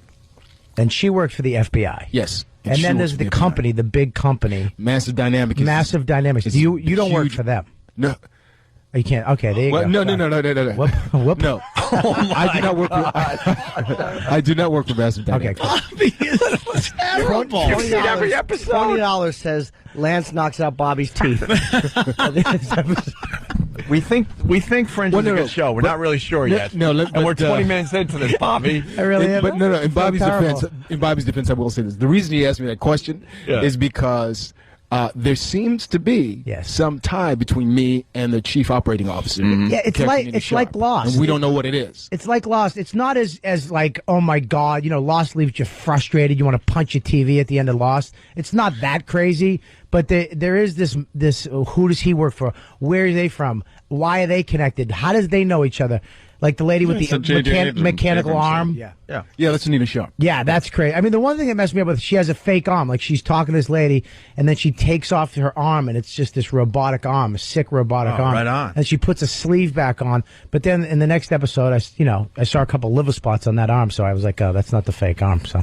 No, that's It's like they forgot to technology, put that man. They put on. liver spots and everything. Okay. The end of the pilot, it's so good because it's typical J.J. Abrams. They get you so well. Like one of the leads, it was a 2-hour, and it was the most expensive pilot ever done. It was $10 million. And at the end of it, one of the lead characters dies. So they're wheeling him in, and they're like, yeah, he's dead on arrival. And then she looks at the dead body, and she goes, all right, well, brief him, and then let me know what he says. And then the episode ends. You're like, what? It's just like it's a really, really interesting concept, and you kind of don't know what's going on. But you're right; it's not as as bizarre as Lost. It's a little easier to follow than Lost, which kind of made it more appealing, I think. It's based more on reality too. Yeah. Most of the show, most of the science in it is based more on reality. Like last week with the pigeons, that was crazy. And here he goes again. Yeah, give us a description. No, they're pterodactyls. No, I just set him up for that. I was like, the pigeons, go. It's funny because you said that, and I immediately thought, oh, shoot, man, I don't remember. What happened? What was that with the pigeons? More importantly, And I saw it. did they give you a broad to bang on this this series, like The Wire? No, that's an HBO thing. It's kind of fun, man. You were rocking and rolling with what's her name there on The Wire. Well, there was two. There was the wife, and then there was the wife. Well, he got rid of the wife. Though. That made me Oh mad, no, man. sorry. I got to tell you. Sorry. That was the one thing. That was the one thing about The Wire that made me mad, because my wife and I had one kiss, and it got cut. So we never. Really? Yeah. And so, ironically, I kept complaining, and I'm watching every episode and seeing McNulty getting it with a different woman. And I'm like, come on, man, I'm married, supposedly happy, and I never even kissed my wife. Well, he said, be careful what you wish for. Yeah, so third season, it was me and Perlman. Hey, at least they didn't move you in with Omar. I mean, that could have been that would have worked. But Omar's cute. He really is handsome, and it's not gay at all. But out of respect for the role. But the interesting thing about Daniel is it was like The Wire was so great the way that it kind of teased this backstory with him and this dirt that they had on him and him and his wife, and he was going to have to leave the police force, and they really get into his character really well, man. It's a great show. I don't want to blow No, that's okay. I plan on it getting blown, but it's just so cool to watch. I don't care, if I know certain things or anything. What was your favorite moment on that show? If you had to pick one, or one that really stood out for you, and Ant, you might want to cover up. Wow, first. that's a tough. That's a tough question. I'll get out of the interview. Like we asked, there was so many great moments. We asked on that show. Michael Whalen when he was in, and he said it was the one that got him the most was Bodie at the end of season 4, getting shot. Wow. Well, I will say my favorite season was season 4. The kids. Mm-hmm. Yeah. Man, there was so many great moments. But Anthony keeps plugging his ears. I think the moment that got to me the most was Here it goes. in season 5 when Here it goes. Michael. What was Michael's friend? The really smart kid who ended up being a drug addict. Yeah, I know. I remember his name. I know who you mean. The kid who was in trouble in school. He was trying to get drug money from the ex-cop who was the teacher. Yeah, That was depressing. in the last season when basically he says goodbye to Michael, and he walks off into the homeless land. And he's kind of taking over Bubbles' place. Yeah, which happened. And that was another thing I thought was really cool about the ending of the series. How it just seemed like all these characters kind of stepped into. These characters that were coming up through the series as secondary characters stepped into the roles of all of the kind of primary characters. Yep, showing that nothing really changes. Yeah, exactly. Yeah. Hey, we got to get back to Fringe so Anthony can be part of the radio show. Right. James in Riverhead, what do you got for Lance Reddick? What's up, boys? Mr. Reddick, pleasure. Thank you. You guys, Fringe rules, man. It's just a fantastic show. The scientist guy, he was from Lord of the Rings, right? Yes, he was. Yeah. He's an excellent actor. He'll say crazy things like screaming at his son, "No, go get me some tin foil!" And then as he walks out, he'll be like, "And if you happen to pass, go get me a root beer float as well." So, yeah, that was horrible. Anyway, I bet he delivers it a lot better than you did. It wasn't. Yeah, I agree. It wasn't horrible, sir. But whenever you what happens is this: you want to describe a character that's quirky.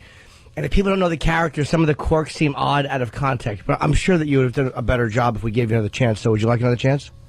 Sure, absolutely. All right. How about this one? The son is trying to give CPR to a woman, and the father is on the phone with him, and he goes, "Do you happen to have any cocaine?" I didn't mean to set you up for that. I kind of figured it would happen. You were in a no-win there for any consolation. Yeah, exactly. Also, the guy with the lap cards went to the bathroom. Yeah, we were just. Let's go to nothing. Let's go to Denver and talk to John. John in Denver. What's up? Oh, and hey, Jim, Bob, Lance, how you doing? How you doing? Pleasure. Bob, you got the interview skills of Helen Keller. Every time you try to make she's a point, blind. you're just so She's way deaf. off. You're so way off, and then they try to correct you, and you're, well, yeah, that's what I'm saying, dude. That's what I'm saying, dude. Yeah. You're awful, Dude, Bob. let Bob be nervous. Yeah, you know what, sir? I'd love to disagree with you right now, but you're absolutely right. Go ahead. Thanks, Lance. Hey, have a good job. You're doing a good job, Lance. We enjoy you. Have a Bye. good job. Have a good job. Have a good job, you nervous loser. Shut up. One. A lot of people are saying you had the Chris Farley thing going as you're trying to explain Lance Reddick's part in Fringe.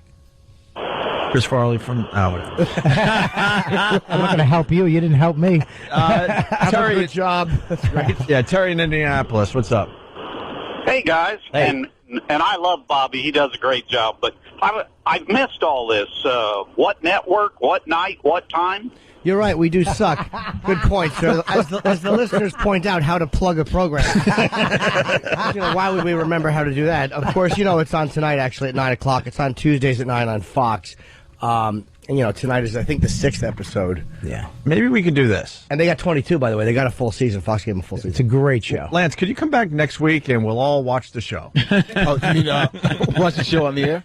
No, we'll watch the show watch and be, the show. Prepared for this.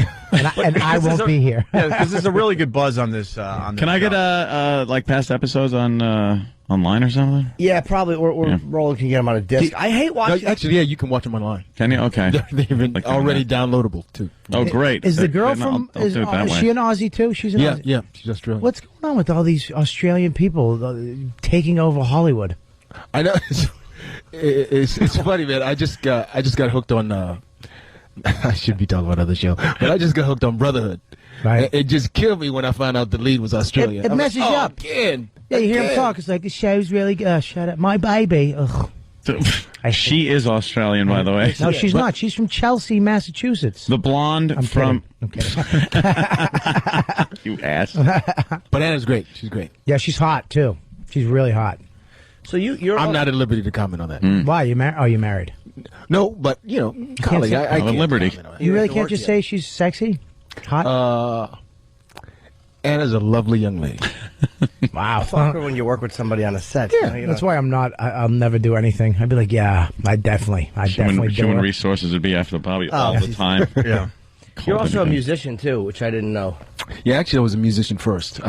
Growing up, I never thought I'd be doing this for a living, believe it or not. What kind of music? Wow. I grew up studying classical music. I was a pop musician in the closet. I went to music school to study. I thought I was going to be a classical composer. I left because I realized I wanted to be a rock star. Started acting because I thought it would help my music career, and then acting kind of took over. And now I'm writing mostly jazz. So wait, you want to be a Did that make classical sense? composer? Yeah, that's what I went to study. And then all of a I went to sudden... conservatoire. Are there any new guys coming up in that field?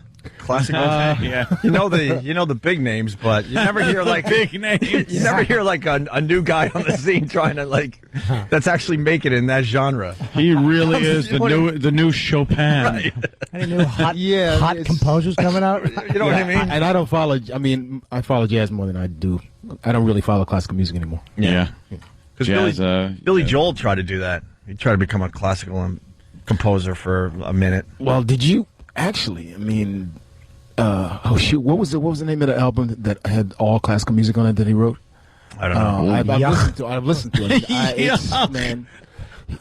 It's really good. I would think it was Chopin if I didn't know it was Billy Joel. Well, give it 400 years and it'll be a hit. Yeah, 400 years.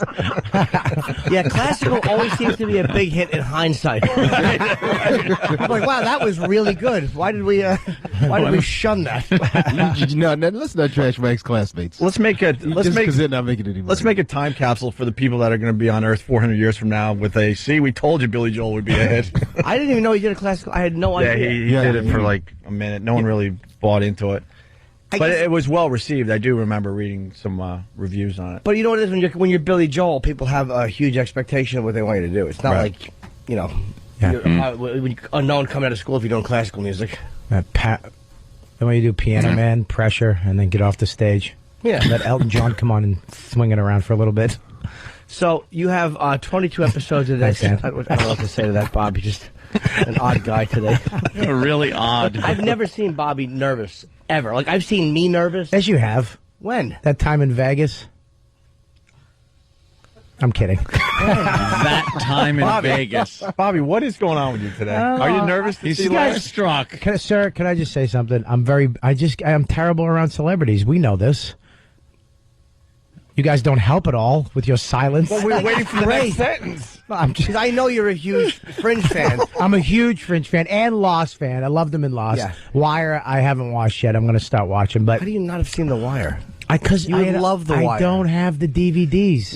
Would you say? They're in the store. I have a Wire question that you might want to cover up. Of all the, what would you say is the biggest shock you had in The Wire? The biggest thing that you were not expecting to happen? That happened. Wow. Stringer Bell dying. Really? Yeah.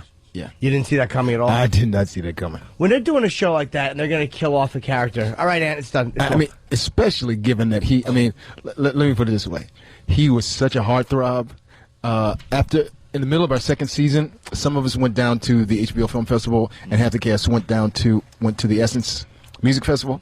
Well, when they just went to the Essence Music Festival, he was down there with Wendell Pierce and Dominic West. There was a fan club called the Stringer Bellers. Wendell told me it was like the Beatles. I mean, the women went nuts. Really? Yeah. So for them to kill off a character like that, I thought, wow, it really is all about the story. Yeah. They didn't care how popular somebody was. They really would wipe anybody out. I mean, we saw in season 5, buying cigarettes and he catches one on the head. And also to be fair, David and Ed. I mean, when I was shooting the pilot for The Wire, David Simon said to me point blank, I've conceived this as a 60-episode arc, so he knew where the thing was going, and he kind of told me where my character's going to be by the end of the 5th season. Okay, but at least you knew you were in. Yeah. Whereas, Omar's supposed to get 6 episodes or whatever he said, and then they just kept him in. Yeah, it was the same thing with Bubbles. Bubbles was, because one of the roles I auditioned for was Bubbles. And Bubbles was supposed to be Really? Bubbles was supposed to be a recurring role that was supposed to die in the second season. And he was that's great. the flip side. He was so popular that, and he was so great that they just kept him. What a great character. Yeah. All right, we do have to take a break, so... I can't believe he's dead. Anthony was doing earmuffs for that whole segment right there. I know why I'm nervous. It's because Anthony, I had to stand up because Anthony was blocking him.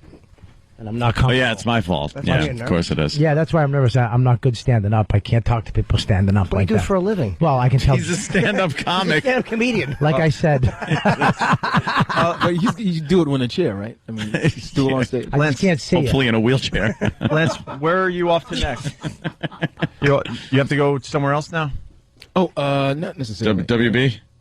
WB11? Yeah. No, I can stick around for a little bit more. We got Lance Reddick in studio promoting Fringe Tuesdays tonight, 9 p.m. on Fox. LanceReddick.com to check out some of the music, right? Yes. Very cool. All right, it's Opie and Anthony. We'll continue. Opie and Anthony. Lance Reddick was very cool.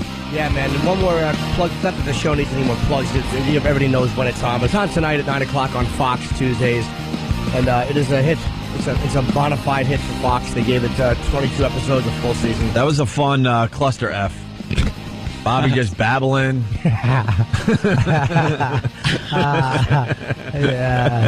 That's J.J. Abrams is the guy now as far as like putting shows out and they'll just instantly be snatched up and be hits. And movies. Because the writing is good. It's like it's good writing. Mm-hmm. It's like if you have a well-written show, because there's so much crap on television. Mindless trash. Garbage. So anything with a real twist and really good acting without cutesy storylines. Yeah, I'm not saying I'm a genius or anything, or I need shows that are so in depth that no one can get them. Right. But you don't want that just fed to you, spoon-fed garbage. Yeah. That's on so many the same TV formula shows now. Yeah. There was something else that was going on. I don't think the listeners understand how funny it is that Anthony came in this morning at 5, and he goes, "Oh, I just started watching The Wire, and I just want to. I'm so into this. I'm hooked, and please don't tell me anything about it." I said there's got to be a moratorium on talking about The Wire, and the reason is, and I waited this long, and I don't think it was on purpose, but all the Wire talk died down. For a while, we had a lot of guys from The Wire coming on. Mm-hmm. It was like the last episode, I guess, was on, and so a lot of talk about it. So I waited and waited, and then just loaded up the first season last night. And then mere hours later, Lieutenant Daniels. Here he is, sitting there, and you guys are like, what was probably the most surprising, thrilling, unexpected moment? And I'm just like, every time I had to take my headphones off, I jammed my fingers in my ears and couldn't listen. You didn't hear any of those, all right? No. We're trying to But what are the odds I know. You just start seeing The Wire, you're hooked, you're like, wow, I'm definitely into this show. And he's sitting there like the next morning. I know certain things. I know that Omar gets killed because it was such a big thing and that. But, that's fine by me. I'm okay with knowing that. There are other things, because you guys had talked about a lot of little details. But with a show like that, you can't listen to people talk about it if you've never seen it and then start watching it and know who the hell you're talking about. No idea. There's so many characters, so it doesn't matter to me. But now that I'm kind of getting to know the characters, it was like, oh, I don't want to hear this then. It's one of those shows, it's not going to matter because No, I know, it's just a I was good late show to the to party watch, as well, and when we were having the Wire guys come in and Jimmy was doing the bulk of the interviewing, I was hearing plot lines left and right, and it didn't affect the show. Like you saw, we had... we had Michael in here, Michael Bubbles. and I don't know their real names. Yeah, it's Andre and Tristan. I forget Chris's real name. He's just a murdering thug from later in this series, and he was one of the guys that was in here. And you hadn't seen him yet. Nope. And he's It didn't matter. Pleasant guy, and then you just see him on. But it's just funny the odds of that happening today. Way to know our own show, huh? Yeah, I know. I didn't even know he was coming in. Oh yeah, he was booked for a while. I was happy we finally got him. Yeah, it's a really good show. Yeah, well, it's funny. He's used to doing press like a lot of these guys do. Like the TV, you do quick little hits. You do a few minutes, and the interviewers are prepared, and they show a clip of the show. You know what I mean? It's pretty much TV. You know what you're in for. And then he walks in here, and there's just like 8 guys staring at him. So, how is it acting? Yeah. Bunch of nervous, starstruck boobs. I want to get this out. Jim Norton's book, I Hate Your Guts, not even available for another 2 weeks. 2 weeks from today, I believe, right? Yes. But you can pre-order on Amazon, and we're getting the numbers every day, Jimmy. It's number 52 on Amazon, but hold it. Number 1 in the humor category already. Oh, resale. Great. So that's really cool. It's not even available yet. I was thumbing through it last night. I didn't make the commitment to start actually reading the whole thing, but I'm thumbing through and looking at some of the captions you wrote for the pictures, and I was laughing my ass off. Thank you. You are just awful. It's so goddamn funny. It's pure Jimmy. It really is. It really is funny. Thank you. It's going to do extremely well. Oh yeah. Extremely well. I say I think it'll blow away the last book, to tell you the truth. I really do. Yeah, maybe. It's different than Happy Endings in that it's very much me, but it's more me attacking. Yeah, it's just vicious Jimmy, which is great. You're going to bring a lot more people outside the O&A community because of the people you're talking about and stuff. Yeah, I'm doing David Schuster's show on Friday from MSNBC. It's like they're starting to call me for like those kind of shows. Wow, that's cool. But a lot of times I don't want to do talking head shows. Do it. No, I'll do that one. But no one cares about a comedian. Like, when comedians try to be too serious, and like they try to go on and go, the Republican Party. Yeah. Shut up. You know what I mean? You'll be yourself on those shows. I hope so. You certainly will. But thank you. Hey, do you think this book is going to have any repercussions from the people you trashed? I don't know. Legally, no, because Simon & Schuster's lawyers go over it very carefully. And I'm not claiming anyone's a pedophile or, it's what they call hyperbole and opinion. I mean, I'm just making fun of people who are famous. Right. And anyone who's not famous that I attack, I'm careful about making sure that you don't know who they are. I was browsing, man. Al Roker gets a beating. Yeah, he does. Oh, my God. And Hillary Clinton gets a beating in this book. Yeah, they deserved it, especially It's Roker. awesome. Yeah, for blogging like that on Imus. Yeah. Hey, here we go. Something from yesterday. I think Anthony brought it to our attention. The Hillary Duff spot. The PSA. Yeah, the PSA, which is just...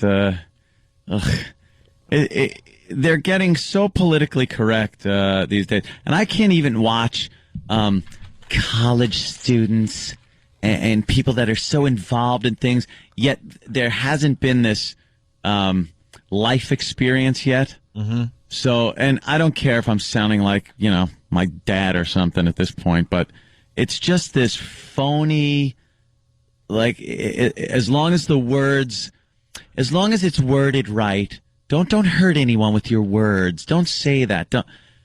It's talking about calling something's gay. It's like, hey, don't be gay. That's gay. Stop being gay. And it puts a negative connotation on the word gay. What? It's whenever you use that word, were you using it as a slur against gay people? No, there are plenty of other ones to use. There were plenty on the playground that we used. Aside from gay, why use the one they use? Why use gay when there's better words? Of course, to accomplish the same thing. Yes, it's not like gay is the word you use. for gay people. They're gay people. We've talked to gay guys on the phone, and they say we say it the same way. Call each other queer, things like that. But I mean, why is queer acceptable? But that would sound like it would be queer worse. is a little off. It's always been a little off. Yeah, but that sounds queer. Worse than the F word for gay. It's like, what's the C word for gay? What is like? Oh, Carlisi.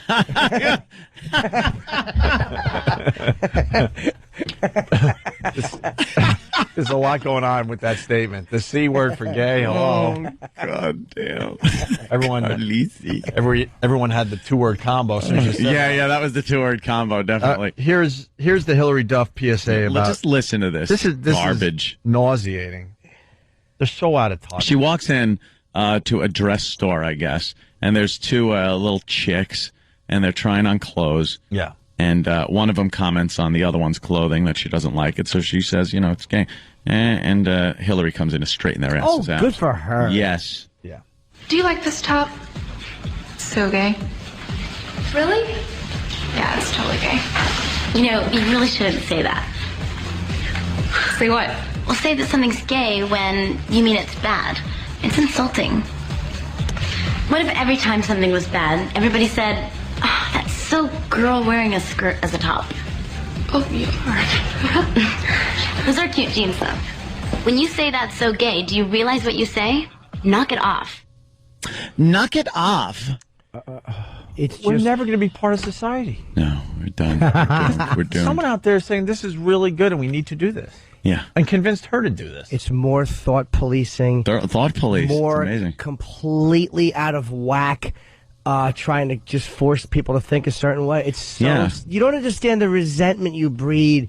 People don't want to hear anything you have to say when you take yourself that seriously. When people would want to go, you want to go out, you call a friend, you're going, hey, hang out at the bar. Nah, I'm going to hang in tonight. Don't be gay. Come on out. You're being gay.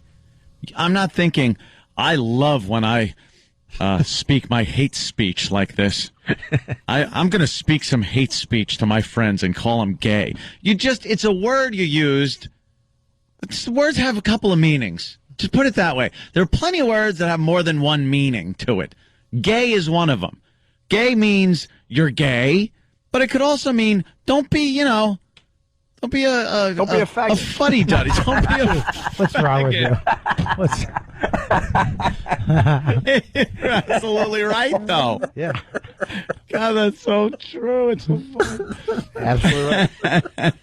But I'm sure they dumped on this side of the show. But when you use that word, you don't mean the C. Yeah, Louis C.K. does a bit on that about the word faggot and the different uses for that and how it doesn't have anything to do with gay. It's just, we've taken some words and they have dual meanings. Yeah, that's the only thing. It's not hate speech. It's not inciting anyone. It doesn't make anyone, want to go gay bashing. And I think someone like Hillary Duff is probably out of touch with the gay community. You probably talk to the gays, and this is not something they care too much about, right? There's a common. They want to get married and other things. They don't give a crap about language. There's a common usage for words like gay or even don't be a fag when they know you're not gay bashing. It's like the word pimped. Like we all know, a pimp is a guy who takes young runaways, forces them into prostitution, and is a brutal guy. Yeah. And demands money, and a pimp is a guy who is a horrible guy. But the common use in society is pimp my ride. Yeah. Or oh man, he pimped him out. Nobody thinks. Oh yeah, that guy's pimp. You're a pimp. Nobody thinks that it means what the original meaning is. Just like when you go, oh, don't be gay. Nobody thinks, don't be a homosexual. That's against. No one takes it that literally with the common usage, and everybody knows that. And take it way back to what it meant happy. There you go. The gays ruined it. The thought police are just taking all the fun out of life. They're disgusting. It's like, stop overthinking every single word in the society. Hey, there's another thing that went on in that PSA. Yeah, thank you, Chester's Liver. It passed us. Could they have thought of a better line than girl wearing a skirt for a top too? Oh, awful. Well, if you watch the spot, she's there's this girl and she's got a top on, and you don't really notice it looks like a skirt, that she's wearing a skirt for a top. But then after Hillary, fills us in, you realize she is. But I didn't notice or care. I just thought, wow, how can I get these girls in my jacuzzi? But she was saying that like that would be a bad thing to start. Yeah. I didn't really understand. It didn't make much sense even in the. See, there's the spot. Look, a young Asian girl, a little white girl, and then Hillary Duff comes in and straightens him out. I don't care if the girl's wearing a skirt for a top. No, whatever. Pull that thing up. Get her over a windy subway grate. Yeah. Blows up on her and yeah. Let's go to John. John, how are you? Hello, Bubble Boys. How are you doing? Knock it off. Oh, the PSA is up on ONDayRadio.com. Great. There you go. Watch it and vomit. Yeah, John. I want to know where you found a hole in training video. Yeah. Knock it off. Guys.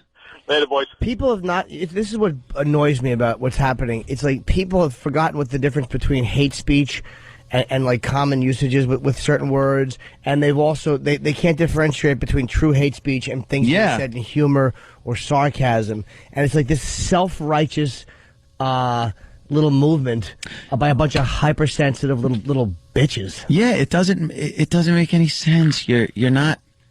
Yeah, they classify everything as hate speech now, no matter what the context is. No matter what the context, it's hate speech. Because that's how they get you not to say it. Yeah. You can't just say, don't say that, I don't like to hear it.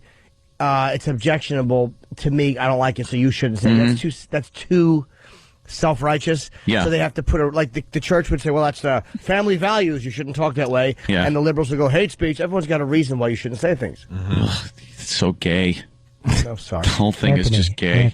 Don't use that. Don't say use that that word. Oh, I'm Seriously. sorry. It's so Steve C. Yes. I know I'm gay. We got the first minute of the fake Sarah Palin porno. Yeah, it's called Nailin' Palin.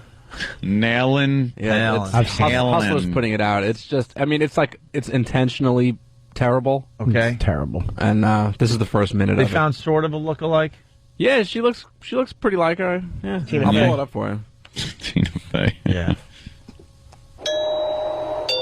Jeepers crumpets, who could that be? Привет. We hate to trouble you, but I'm afraid we have a flat tire. We were wondering if we could use your phone to call the Kremlin. Oh, I'm sorry, fellas. I don't speak Russian. Kremlin. It means, how you say? Tow truck. Well, in the spirit of foreign relations, I'm sure there's no harm in me letting the two of you in. Come on. The phone is right there. Can I offer you boys a drink? No, thanks. We are already pretty drunk. But you need to make a call. You know, if I could rearrange the alphabet, I would put you and I together. If I didn't know any better, I'd think you boys were flirting with me. Excuse me, but I think I dropped something. My jaw. Well, the actress, Yeah. quote, looks a lot like Sarah Palin does with actually. huge bosoms. This is such horrible dialogue. I like it. Yeah, she does look like her. She could have Wow, reddened that's her a hair damn up a good porn bit. look-alike. Yeah, the look-like is right there, but This could be good without. They actually could have made this really hot. yeah. Like Yeah. you could have really seen Dirty Sarah. Russian soldiers coming. No, Oh, because Alaska. Okay, I get it. Yeah, well. I wasn't. I don't know why they went. I wasn't so over the thinking top. geographical content there. The dialogue was great, though. Kremlin means Totrak. Yes, I need you to call Kremlin. Why don't? It means Totrak. Does it? All right, we're going to take a break. We'll put the trailer up on ONARadio.com, I guess. And don't Not forget much- Bobby's not in much Boston. there. Yeah, Wilbur Theater, Bobby. It's Friday night. Yes, and I will not be doing any interviews with famous people. That was funny. Ugh. That was funny. So I'll follow you for the rest of your career. Believe me, I'm still living down foot thing on my foot. You'll be living down the Lance Reddick interview. Dude, there's a cow. They hook it up, but the credits roll. Oh, Jesus. And see, you ruined it too because when you said that the woman was hooked up to a cow, I was going to go, so how is it being hooked up to the woman? But I ruined it. You ruined it by losing weight. Yeah. Bastard. Like one of the fans said this weekend, you'll be back. Wow. This seems to be a girl, if you're on Pal Talk, this girl, Olga. Where's the bitch? Seems to be on there. And what is Olga doing today? well, she's having fun with a toy. Is she one of ours? And no, she's new. Maybe she was Russian with the Olga. She's having fun with a toy, and she's kind of like doing what people that are fighting do with their hands. You know when you do that? Yeah. She looks like a magician trying to pull a scarf out of two holes at once. Oh, you got it? It's up? Looks like she's she's trying out for you, Ed. Is this an audition? I think she's auditioning for a spot at Chateau. Oh, wow. Well, she's doing something there that might taint the jacuzzi water. Yeah, wow. Wait, is she on Pal Talk or is she on a porno? No, I think she's on. Is she? She's not listening to us right now. I don't think she's listening or understanding. Is she one of ours? Oh my God! What are you doing? That doesn't go there after you do what you did. No, that's not there to there. That's ATM. The other thing. No. That thing wasn't there. Oh, that little switcheroo. The thing that people fighting use to hurt each other. Yeah. That was there. Okay. But that thing was somewhere else. Oh, all right. Yeah. Do we know if she's one of ours? She's not. No, she's Olga. She's got to be from Russia. She is a Russian girl. She has hairy armpits? She is Russian. No, but I think she's got... Yeah, look, see down... C-section Wow. scar. Wait, what's going on down there? Wow. Is there... Yeah. How could you not see that? There's a little... yeah. Ooh, look at her. Going on. What a good Is that a gal. double oven in the background? You are Bobby, what's hysterical. wrong with you? I'm redoing my kitchen. Wow. Oh, what's going on with those, right? Her boobs are horrendous. They're off. Well, they're not bad if you're getting out of a tub in The Shining. They are hard. She's kind of bending over forward, so gravity is doing its work, and they're very... They look like two bananas. Yeah. Yeah, they really do. She looked like she was in a hole in World War II in Germany. Oh, boy. Bob. Oh, Bob. Was she hooked up to a cow? With a... For a 2, she has a lot of confidence. Yeah, that brings her up to a 3. Yeah, she's got a lot of confidence. She has 7 confidence for a 2. Yeah. Well. All right, well. But we can't stop looking at her, so she wins. No, because, she wins. She completely stopped the show with what she's doing on cam right now. The Pal Talk room is rocking today. Wow. All right, we'll take a break here. All righty. Robert Kelly, Wilbur Theater, Friday night. Get your tickets now. Ticketmaster. You're going to be loving Bobby on that stage. Yes, Jimmy. We don't have anybody. Do we have anybody coming over to Sirius XM? No. That's tomorrow. Okay. Who's tomorrow? I don't know. I thought we had one person here. No. All right. We're going to check out the FU line as we go to break. Thanks for calling the Opie and Anthony FU line. Here's the latest batch of FUs. You have 6 new voice messages. First voice message. Yeah, I want to give a big you to my fat boss, Frank. You're a fat. You don't know how to run your business. You have no business being an owner. Go yourself, you piece of.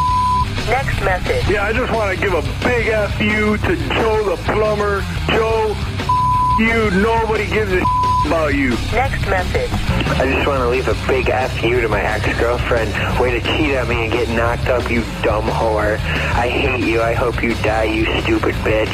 Next message. I want to give a big F you to anybody that has the New York Yankees logo tattooed on their body. F you. Next message. Hey, this F you goes out to the Los Angeles Dodgers. You all take it up the you bunch of skip bent Romanis. Next message. Yeah, you to the girl that claims she loves me.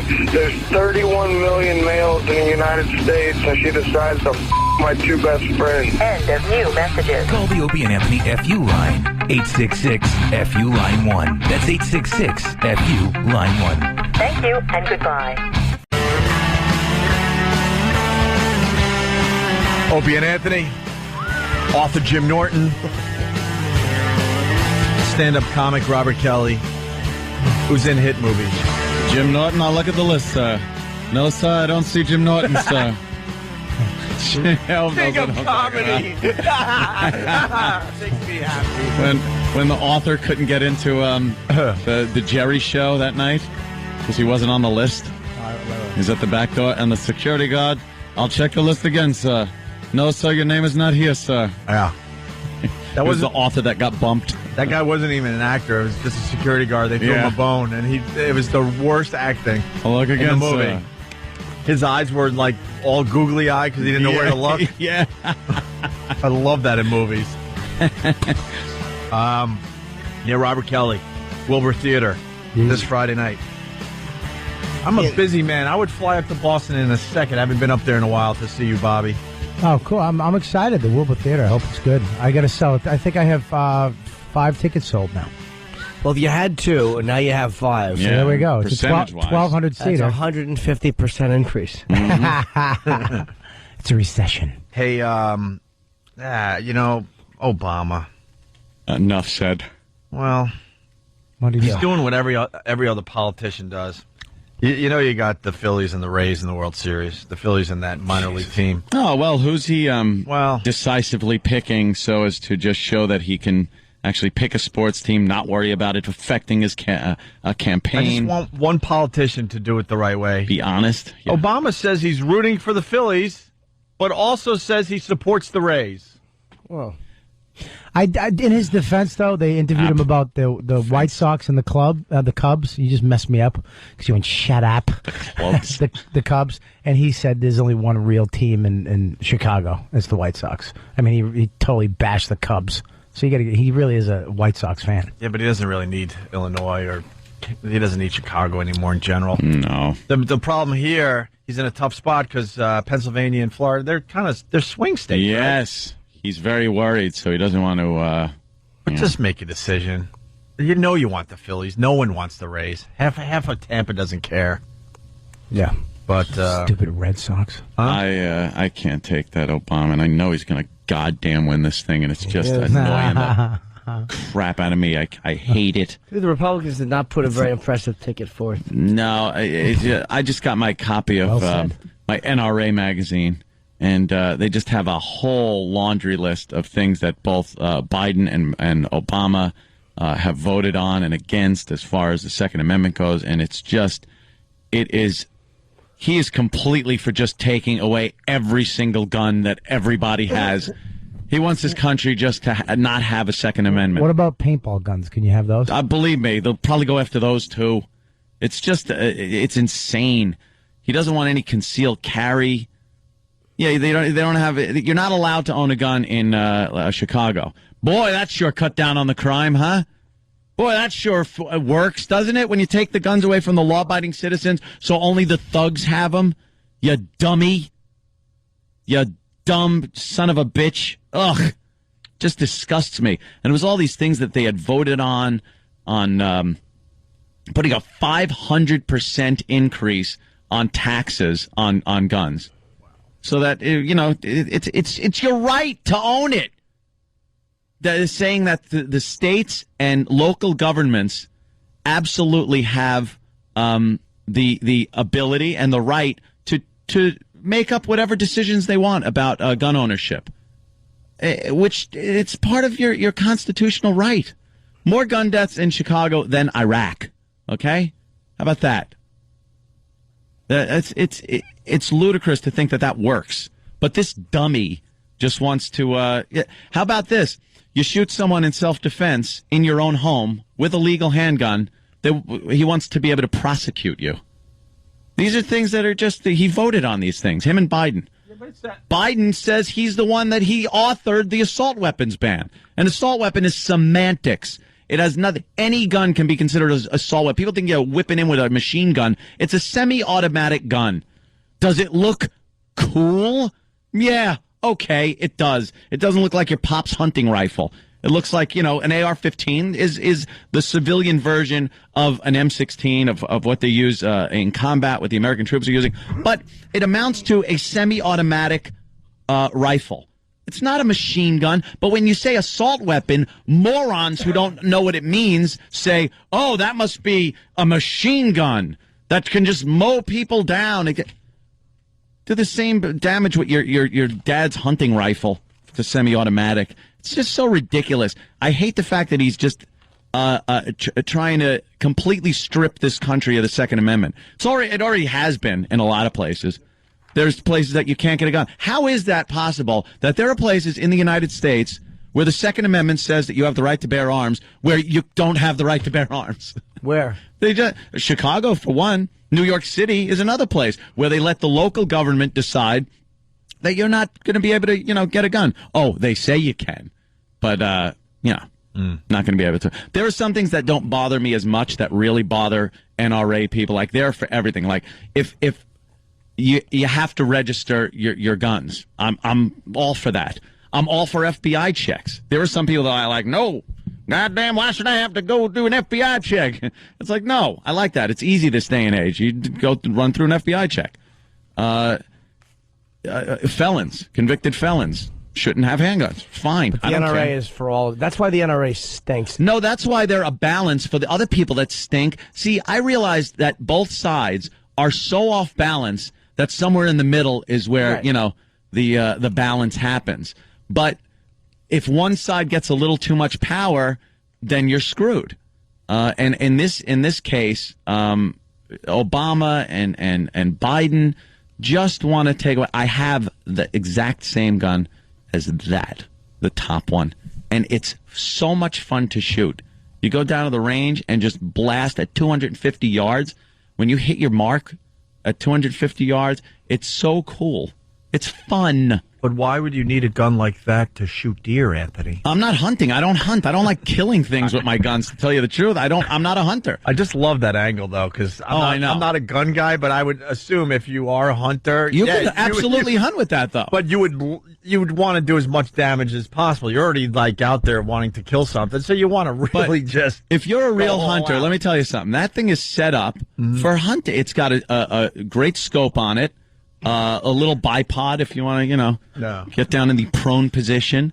But it's not like you're going to rattle off a whole magazine at this deer that's walking by. You have to be a good hunter. You go for the kill shot. But I don't think you have to be a good hunter. That's what I'm getting at. I mean, there's guys out there, they want to just Dude, if you're riddling a deer with bullets, you should be drummed out of the friggin' hunting business. Really? Your friends will make fun of you. The whole thing about hunting is the stalking, concealment, camouflage, and getting one shot, one kill. It's Sniping? The famous deer hunter thing. Yeah, That's a famous sniper line, not a deer hunting line. Yeah, it's from the Deer Hunter, I said. Yeah, but it's from snipers. Yeah, but it was from the movie The Deer Hunter. I thought you said deer hunter. No, deer hunting. Yeah, the deer, one shot, one kill. No, you can take another shot. It's and you don't want to ruin the meat by riddling the thing and having it bleed all over your venison. But I don't hunt. I like shooting. People don't understand that shooting is fun. It's fun to do. It's a skill-based thing. It's like darts, only further away with power behind it. It's darts that go bang. It's a richer redneck sport. No, it's just fun. When you go down to the range, it's not real rednecks down there. It's people it's a very good test of skill. If you could hit your mark at 250, 300 yards like that, it's very fulfilling. Do they give you like a trophy or a plaque? They don't give you crap. You get to go that's pretty goddamn cool. I've never heard it put that way. The dart analogy, I like that. Yeah, but it's also fun to hit the wall behind the target. Let's be honest. I saw you at Green Acres back in the day where you would play darts where you guys came up we'd with... throw them into these wall outlets, right. The sockets on the wall? Well, the dartboard gets boring after a while, so it's like, all right, let's go for the... I also don't usually go shooting after, shots of Jägermeister right. and beer. Right. That's something I don't do. Hey, we got a call coming in from Detroit, and we all know it's cold in the D. It's got to be cold in the D. Let's say hi to Todd in Detroit. Todd. Yes, boys, it's very cold in the D. Yeah. So, Jimmy, you rule. Thank you. Opie, anytime you want to go out drinking. Anthony, you elitist, fancy man, little douchebag. All right. What'd I do? Only certain people should have guns, such as guys who have big mansions. So I take it everybody that's ever been convicted of a felony has who couldn't afford a decent legal defense truly committed the crime. Is that it? So then those people shouldn't be allowed to vote. Therefore, those people shouldn't be allowed to have guns. Therefore, the 51% can enslave the 49%. You sit there and espouse about how great the Constitution of the United States is. Yes. Yeah, it is a great document. Absolutely. Life, liberty, and the pursuit of happiness. But when we get away from being a constitutional limited republic into a democracy where 51% can enslave 49%, i.e. felons, go ahead, man. Absolutely. Stockpile and just wait for the BATF to show up and take them away. See ya. So you're, no, dude, I might have agreed with you. I think you might have converted me. He said 51-49 too many times. Yeah, I know. All right, it made me sick. But, okay. All right, give him to the felons, too. He changed my mind.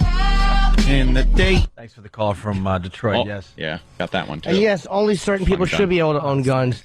People who have been convicted of certain crimes. I think as a society, we have the right, because we all start out as non-felons. Yes. So if you don't commit felonies, you can do that. Yeah. I think as a fair... I think as a society we have a right to go, felons, no. I have one problem with your thought there, Jimmy. You said society way too normal. Oh, I think as a society, we should be able to not look for scapegoats. You think we're all zombie killers? Your own sick society. I love that. There's a girl, Abigail. Now we think she's been given a codeine overdose. Almighty. It's the slowest murder ever committed. She's being filtered St. Joseph's Children's aspirin. I have a members-only jacket. I bought it with the president of Iran. We shopped together. We're just your lousy scapegoat. You're the killers. Your whole sick society. That's who's guilty, man. That's right. Man. Nice. Hey, Dolomite. Rudy Ray Moore, man. Yeah, he's dead at the age of 81. I got a picture with him at a Comic-Con, and he smelled like urine. Oh. He did. He really did. Yeah, the guy's dead. It was probably urine. Yeah. He was a funny guy, man. I tried to be a good guy once at the movie theater and went to this old bag was in a wheelchair. And apparently the movie had ended and her friend who was with her had gone to the bathroom. And the movie ended, and there were two old bags. So this old fossil is sitting there. You know how it's kind of a ramp going up when you leave the movie theater? So she couldn't quite roll herself. So I was like, I'll push you up the ramp. So I grabbed the handles and start pushing, and now realize where I'm standing, and my nose is directly above the back of her seat. Dude, she just didn't care about going to the bathroom. She didn't have to, leave to do everything. Yeah, she's old. So I'm pushing up, just going, this is why I don't do this. Why did I feel like I should do this and help? Because now it's just, you disgusting burden. Because it's nice, Anthony. No, you know something? Not for me. Not the waft I got. Maybe she had smell like Jimmy's microphone after he gets done tooting into it. She might farting. Yes. Yeah, but think of the position she's in. She's got to wait for someone to, push her. She should have sat there in her own, whatever it was. That's what they made I should have DVD left players. her. I don't know why I was being nice. She might have had a bag, dude. It might not have been her fault. Yeah, what's wrong No, with you? it should was. have offered it had to be her bag. It had to be a diaper. Had to be a diaper, because it was right where if you hold on those handles and start rolling, it's right where. What did it smell like? It smelled like a waste product, all kinds. Everything? Everything. A medley. Yes, medley. Like short ribs? It didn't smell. It didn't smell like Sprite and Tootsie Rolls, but it may have looked like it. Smell like a dirty puddle. It was so nasty, Yeah. pungent. Poor Rudy. And I'm just like, you. Hey, you had a really good rant there, Ann. I just want to let the thank you. people out there know some of the opinions coming in. I agree with Anthony. Shooting guns is like driving a golf ball, because we're not going to be able to get to all these calls right now. Wants to argue Jim on NRA. Shooting is an Olympic event. Just bought my weapons license. I want to defend Anthony. So it's one of those situations where I would say if you are an NRA member, vote accordingly. If not, join. And I'd say start buying what you want now. Because usually you get grandfathered in on these things. They pass a law, but whoever owns it, it's okay. You just can't buy any new ones. So load up. Stockpile. They want to cut back on all kinds of ammunition that they deem It's odd. They deem them armor piercing at times when it's just regular hunting ammo that they say is armor piercing ammo. They put these in these classifications that are just not true. They have little catchphrases that scare people and make them think that legal gun owners are nuts, that are nutty and doing all this killing and shooting at cops' Kevlar jacket. No, those people will always have guns. It's the citizens that are put in danger when they put all these restrictions on people being able to have their American right to protect themselves, for God's sake. How many, what's there to argue with the NRA? It's like they're a special interest group. They are. But like every other special interest group, like the guy wants to argue. I'm sure they serve a purpose and there's a need for them, but they, like every other special interest group, way overextend and become obsessed and go so far in one direction they lose me. I think what they're doing is trying their damnedest to protect your Second Amendment right. How hard is it to get done? In New York, like for me, if I wanted to if you wanted a handgun, how hard would it be? You ain't getting one for at least, if you started today to try to get your license, 6 months just to get your license. Yeah. Really? And then you might not get it anyway. Can I go to another state and get it? No, then you can't bring it into New York. There are some states that have reciprocating license where you can go back and forth. But New York doesn't. With New York, you can go to a few states. Florida's got a license where you can, out of state, like I could get a Florida pistol license, and it's good in 29 other states, but not New York. So even though I don't live there, and I'm actually looking into this so I could carry in any other state I go to. Because I can't drive into like any other state. I have a license. It's an American right. It's the American Constitution, but I can't take my pistol that I have licensed, that I took I went through everything that had to be done to go from New York, and I can't drive into Jersey. I can't drive into Connecticut. I can't. You're not allowed. Can't drive into Manhattan. I can't drive into Manhattan with the thing. I can't go to Queens. Isn't there a special Can't go to license? one of the boroughs. I need a different license to go into New York City than you do for New York State. How the hell did they swing that one? Who didn't stand up and say, excuse me, this is completely against the Second Amendment? Unbelievable. It makes me sick the way that one's been really twisted around out of nothing but fear. They just scare people. Ugh. How many, let me ask you this, and I honestly don't know what the numbers are, but how many, like a lot of these guys that snap and kill people at work, how many of them are done? And I know that's the exception. Oh, I know. No, absolutely. You will absolutely find people that are registered handgun owners that have lived a perfectly good life, never did anything, that go into their workplace and blow their boss's brains out, or shoot their wife, or whatever. It's going to happen. It's going to happen with a knife. It's going to happen with anything else. Sure. It's easier with a gun. I'll be honest, sure. But that is the exception. That isn't what's happening. In most cases, it's somebody with an unregistered, illegal handgun committing a crime against an unarmed citizen. That's what happens. But can't you just get a taser and carry that around? You're not allowed. You can't carry carry a taser. Huh? A lot of places you can't carry pepper spray. Really? You get caught with pepper spray in New York City. See what happens. You get caught with a taser in the city. See what happens. They don't want you to have the ability to protect yourself for some goddamn reason. Although it's rare, and a lot of the listeners were against me on this one, but that jerk-off in Texas who stayed on the phone for 25 minutes and then went out and shot those two guys because he had a gun and he wanted to use it. I'm protecting my neighbor's property. Shut your mouth. Well, you know what? Those two idiots that were breaking into the neighbor's house, dude, screw them. They're roaches. I'm not saying they're not. It's not about them. We know what they are. And the fact that they got killed, nobody loses anything. They're crap. They really are. I'm just glad they were good. Armed citizen took care of two. I was going to use the word we can't use. That starts with scum. Yeah. Yes, that one got passed now. Yeah. As long as it's used in a proper context. Yeah. Well, they are.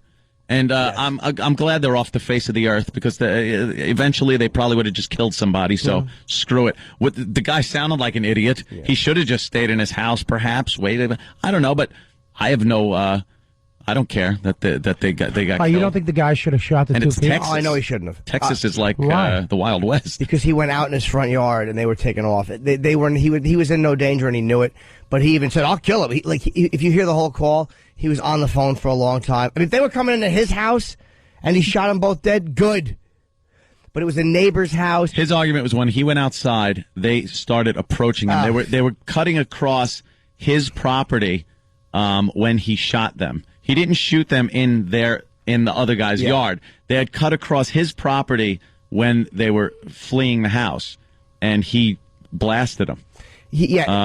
Fine by me. He was in no danger, and he knew he was in no danger. Had he just seen that happening, they're breaking in, and he runs out with his gun, and then they come, I would have a lot more empathy for, like, all right, maybe he just panicked. And he was an eager beaver, wasn't he? But he wanted to do it.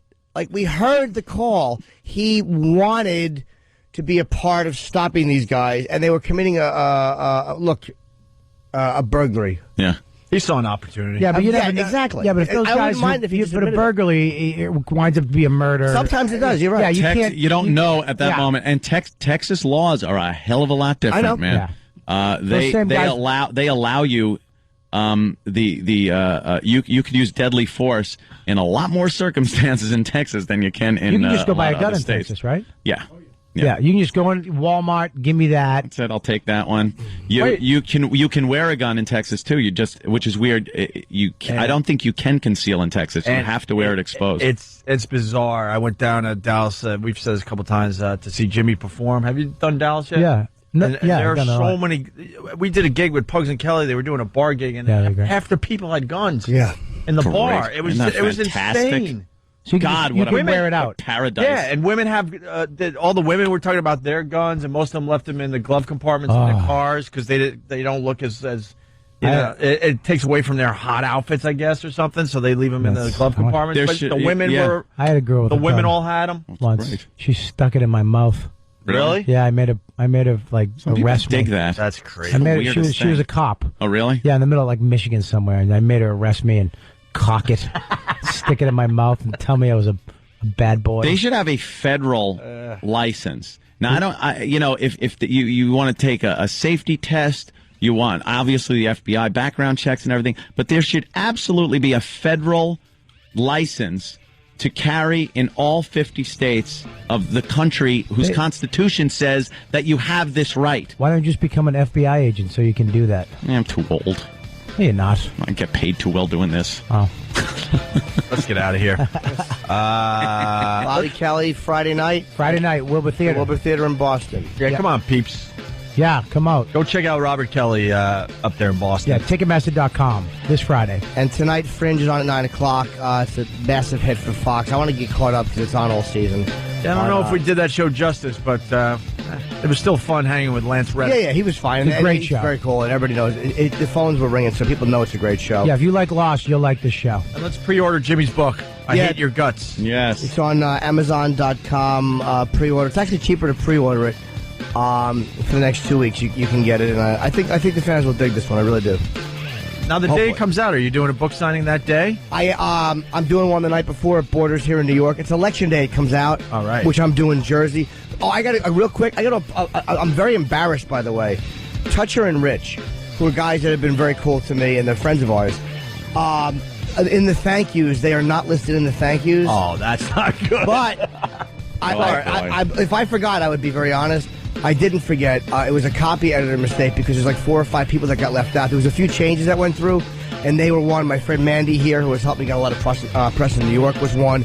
So there's a few people that got left out, but it was not an oversight. I'd tell you if I forgot. But take care of that in the second printing. It's already been done. The second printing, Touch and Rich will see I their was name so in the book. irritated, and it was too late to go back and do it. There was something on the front jacket I wanted to correct too, and they didn't do that. So my apologies to Toucher and Rich. That was not an oversight, but it's embarrassing because unlike a lot of other shows, we actually know those guys pretty well. Yeah, and it's just kind of irritating. We don't know them when they're sober, but we do. Too know drunk to read. They never are. Yeah, they don't even realize they're not in the book. They'll think their name's in there. Yeah, I'll give them a copy, or they'll just start eating it. Savages. Give them a copy where their name is just penciled in. They'll think that's how you did it. They won't know. Look at this guy's toilet paper with my picture on it. Yeah. For everybody in Boston, check out Toucher and Rich later on today on BCN. All right, we're out. We'll see you guys tomorrow. Thank you for listening. Well, Anthony went off on a tangent, but which was good. Ooh. The whole gun thing, gets the people a talking. I'll tell you, it certainly does. But that's just my opinion. We were in the middle of talking about Dolomite, and I don't know this guy. Black. How do they say that word? Blaxploitation. Rudy Right. Ray Moore is dead at the age of 81, and the funeral will be attended by his mother. What? It will be or won't be? Will be. So she's anywhere from 95 to 100, I would say, tops. That's old. Yeah. So, and he was the biggie in that. He was legendary, man. He did a lot of the blaxploitation, and he was a stand-up comedian. Yeah. So, I mean, Dolomite in the mid-'70s, early '70s, man. Rudy Ray Moore was a fucking famous guy, like a really dirty comedian. Was he in the soul of Charlie? I think we could have said it today. Yeah. Without people getting too mad. They do actually. That was the name. It was the Nigga Charlie. Series. Was he part of that, Jimmy? I honestly don't know. Is that a show? Does anyone know? That was like... It was a movie, yeah. Wait, was that before you started doing the show? We did hours on the solo. Oh, my God. I got a movie poster from it. Yeah. Didn't it get you guys suspended a few years ago? Probably. I don't think it did. I don't even keep track of the suspensions anymore. The homeless Charlie thing. Who was the guy? Because he was Charlie. He was like the man from the blaxploitation movies. Who was Nigga Charlie? Was I don't know. Yeah, now we have to look it up again. Wasn't he in Dusk Till Dawn? Yeah. He was the black guy in Dusk Till Dawn. Oh, why can't I remember? Hold on, somebody will get it. Fast Freddy from Jamaica Station, or as we all know him now because of Jimmy, Piss Boy. Fred Williamson. Thank you, Pat from Unaki. Fred Williamson. And Fred Williamson's just like killing white people left and right in the Old West. Can we get some of those movie trailers? We did that justice during the NEW days. Yeah, there's actually trailers for these movies. It used to be around in the 70s. Yeah, we got to get the soul of... See, what do you got? What? He's got one queued up. Oh, okay. Let's hear it. All right. Black cowboys roamed the plains. They couldn't read or write, but they sure could ride and shoot and kill. They were men with soul, men like Nigger Charlie. Now he rides again in the soul of Nigger Charlie. This time, Charlie's got an army behind him. A whole damn army. Stealing gold, freeing black brothers, and outsmarting and outfighting the entire West. Nigger Charlie's on the loose again, and this time he's got his soul brothers with him. So, watch out. You boy. Nigger Charlie. Mr. Nigger Charlie. Mr. Nigger Charlie. Paramount Pictures presents Fred Williamson in The Soul of Nigger Charlie. In color, rated R. Under 17, not admitted without parents. Nigger Charlie's back. And you better watch out. Now showing right now at the McClendon Triple, the King Center Tidwell Thunderbird Drive-In Theaters. Thunderbird Drive-In Theaters. I wonder what year this was, man. That's probably 70s. 60s? That's like, 70s. Okay. Yeah, that. The best part of the trailer at the beginning, they can't read or write. All right, but they can shoot.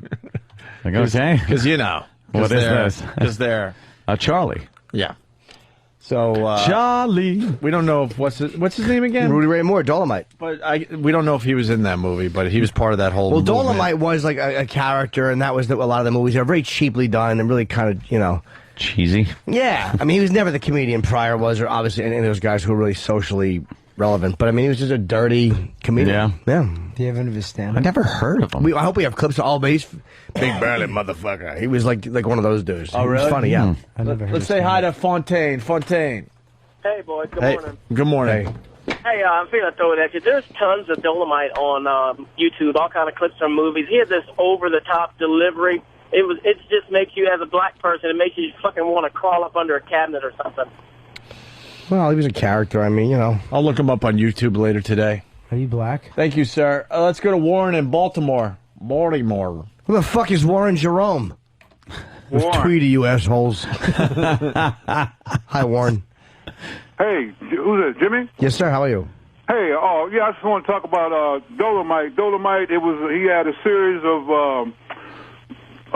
poems, rather, where that's right. He had the biggest penis in the world, and one particular poem, he saved a captain's wife from a sinking ship. it kind of was like a ghetto poem. Dolomite, please save me. And the captain was crying, and Dolomite wouldn't save him, but he told him if he'd give him his wife, boom, boom, boom, like that. So I don't Sounds remember. like Bob Kelly giving a movie synopsis or a TV show. Wait, Rudy Ray Moore himself was in the porno, or No, it wasn't a porno. Rudy Ray Moore was the comedian. Okay, boom, boom, right, boom. right. No, I know that by now, but I lost you somewhere. You made it sound like he made a porno. No, where he it had was, the it biggest was cock. these poems that Rudy Ray Moore would do. Okay. It was a poem. It was a poem. What years was Dolomite? Was Rudy Ray Moore like really famous as a comic? Really early 70s, right? In the 50s, man. In the 50s, I was a young kid. Oh, wow. Really? 7, 8, 9 years old. My parents would listen to him. Red Fox, Mom's Mabley. Mom's Mabley, yeah. He came around that period. He was raunchy. He was raunchier than Red Fox. Believe me, this cat was. Rudy Ray Moore was funny. How great was Red Fox? Man, that stuff holds up too. You got to wash your ass. Yeah. Red Fox was a dirty guy. Mom's Mabley, man. Mom's Mabley. I guess you guys have heard of her. Sure, of course. Yeah. Well, Red Fox actually is mentioned in Malcolm X's biography. Really? He used to work on the train. He was a dishwasher. And he worked with fucking Malcolm X on, I think, on one of the trains. Really? I'm guessing in the 50s, yeah. So I didn't realize Rudy Ray Moore was around for that long. Oh, my God. Oh, yeah. But, it might have been the 40s that he was really, because he was old when I was I'm 57, which I know I don't fit y'all demographic. Right. And black. But Yeah, love that one. I love the show. I love all you guys. You guys are very funny, and you start the day out laughing. I'm retired, so. Oh, thanks, Warren. Well, Warren, if Rudy Ray Moore is 81, he just died. What year does that mean he was born in? 19. We're doing math now. I know. Well, I got a GED. You know what I'm saying? 1928. Yeah, about there. 70.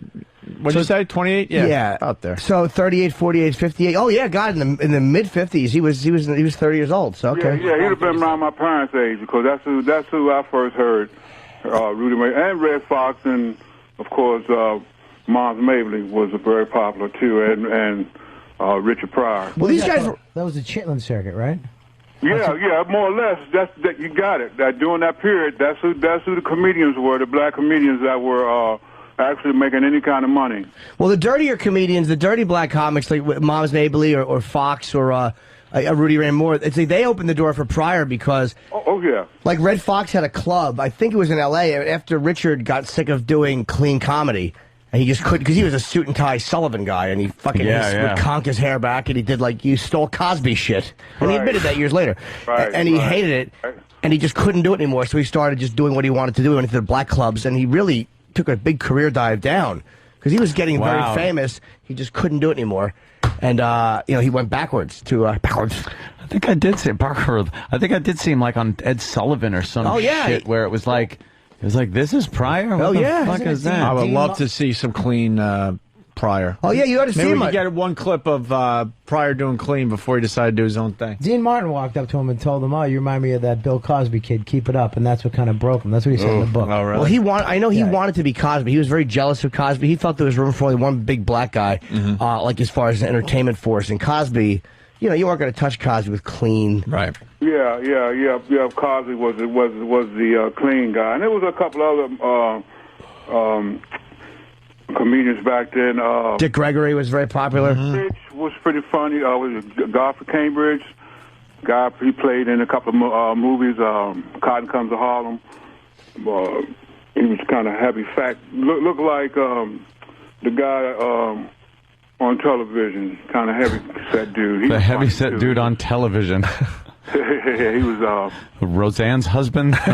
Could be anybody. Who's your favorite comic of all time? Jim Norton. No. Oh, yeah. Shit. Good answer. Anthony Cumia. All right. Shit. What's wrong with the comics we got? No, I love. Hey, Warren, who's your favorite button pusher? Danny.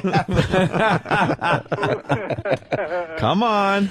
Travis. Hey, Warren, can you take one for the team? You say you're a faithful listener? Yes, I am. Can you say Miller? We got Miller. Miller. I love that one. God damn. All right, Warren. Thank you, Warren. Thanks a lot, man. Call anytime, man. Warren in Baltimore. Take care. I think that's Baltimore with a wire. I like that. All right, listen, we got Baltimore. more Nigga Charlie drops. Nice. Yeah, we'll get into. And these were in theaters, right? Like these were actually trailers. Hell yeah. Is this? Did we play the first clip already? We might have. Yeah, we did. We did. No, Jimmy. no. Oh, I think you meant the first. We did play one. No, I know, but I got a whole new disc with. That's a completely different movie. Okay, here we go. They call him boss nigga. They rode into a white man's town. Great music. Bringing black man's law. He's black. He's brutal. He's boss. Fred Williamson is boss nigga. They call him boss Nigga. Oh, very good. Yeah, Call him boss nigga. It's I very love that catchy, song. right? The pendulum swinging back the other way. Dude, we got some They great. call him gay. Gay Steve. We got some great ones today. Really? Yes. There's one supposedly that could be a hit. All right. I'm not. No joke. Yeah, there's another black. I can't say the word. Blaxploitation. Blaxploitation. Think of black people, plural blacks, and then blaxploitation. Blaxploitation. Yeah, boss. With an X. Boss nigga. Boss nigga. We get to say They the call word him today. balls. You guys are enjoying it. No, it's just I like the context that's in these trailers. It's great. That song is it's going to be in my head all fucking day now. Yes. How's it going? It was before you ever heard it. They call him balls. Ball. Maybe not all the words. Yeah. Maybe just a couple. Maybe just one on my way home if somebody's in my way. Why would you drive behind your boss? So silly. We're secretly hoping you're singing that song as you go to your car today. Yeah, I'll be walking out. Balls, nigga. Next thing you know. Next thing you know, a wrench over the head from one of the construction workers. Next thing you know, it's 4th of July, and you're hearing what kind of music they play around 4th of July. Yeah. Some patriotic tunes playing in your Just nice summer songs. Just working a linger longer bit for everybody. All right, here's another clip from Boss N-word. Say it. No, I don't want to push it too hard, too far today. I just swore on your new deputy. Made myself the sheriff. Being called a nigger in public. Now that's $20 or 2 days in jail. Take your filthy black hands off me, nigger. He just locked up the bank president. Well, you all been hunting black folks for so long, we just want to see what it felt like to hunt white folks. Part legend, part devil, all man. That's just to satisfy your curiosity. Good morning, gentlemen. It's my pleasure to tell you that... Sir, you are interrupting our breakfast. We never discuss business while we're eating. Trying to be all classy and shit. You're interrupting our breakfast. Quentin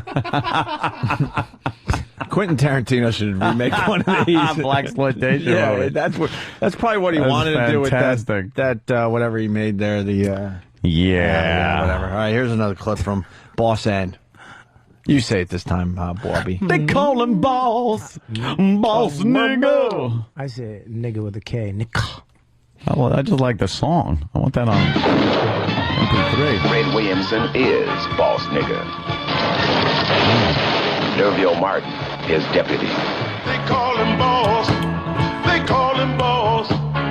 Boss nigga. You so bad. They call him boss. They call him boss. Boss nigga. How great is this? We're in the middle of something, but I don't know the details, and I want to say that ahead of time just in case, whatever. A TV anchor got attacked. My first thought was good, but she got attacked in her home. It might have been like it's something to do with disconnected. I thought it happened. I thought no. That's why I said what I said, because when these people are just being scumbags on your front lawn, like someone lost a child or something, and these TV anchors go up to the door trying to get the comment. That's what I was hoping was the circumstances. No, this here. was in her house. She got brutally attacked, and it was with a blunt object. So it might have just been a fucking sexual assault. I'm thinking she's alive. That's why I want to make it perfectly clear what I said before we started discussing this. What are you laughing at? What happened? Yeah, I saw that. Oh, really? Yeah. What happened, E-Rock? Enjoy the show. Well, let's just say a clip. Enjoy the show. A clip finished, and Ope goes, "Wow, how great is that?" And some eyes opened up and was looking around the office. Oh, really? There's a black delivery guy that wasn't enjoying the boss end clips. Come on, those are great. All right, we don't know the details of that. I don't feel like Well, I don't feel like being on Breitbart today. But, fuck but some Breitbart. of these scumbags. Remember the one where the guy?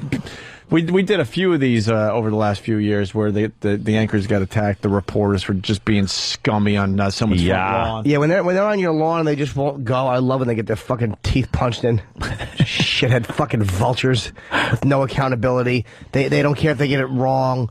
They don't push things equally. They just stink. Looks like this is a different story. So yeah, this woman just got fucking attacked. yeah, that's mine. That's not cool. It's all right. All right, hey, all right. So Dolomite. Yes. Let's bring it back to 81 Dolomite. years old. Here is Dolomite introducing himself. Dolomite is my name, and fucking up motherfuckers is my game. Do we have any stand-up clips of him? Might be in the lab. Yeah, let's check if we got Rudy Ray Moore stand-up. God damn! These dope-headed junkies make me sick. That's why niggas in the ghetto can't have shit. Hey, you get the... Messing with my car. Penny-ante junkies, that's all you are. You'll take from your mama, you'll even take the limbs off of a tree. But I'm gonna kick your ass for messing with me. Yeah, he was right. I forgot about the fucking rhyming, yeah. It was like a motherfucking Nipsey Russell, like, you know, Nipsey Russell over the top. Whitey hating Nipsey Russell.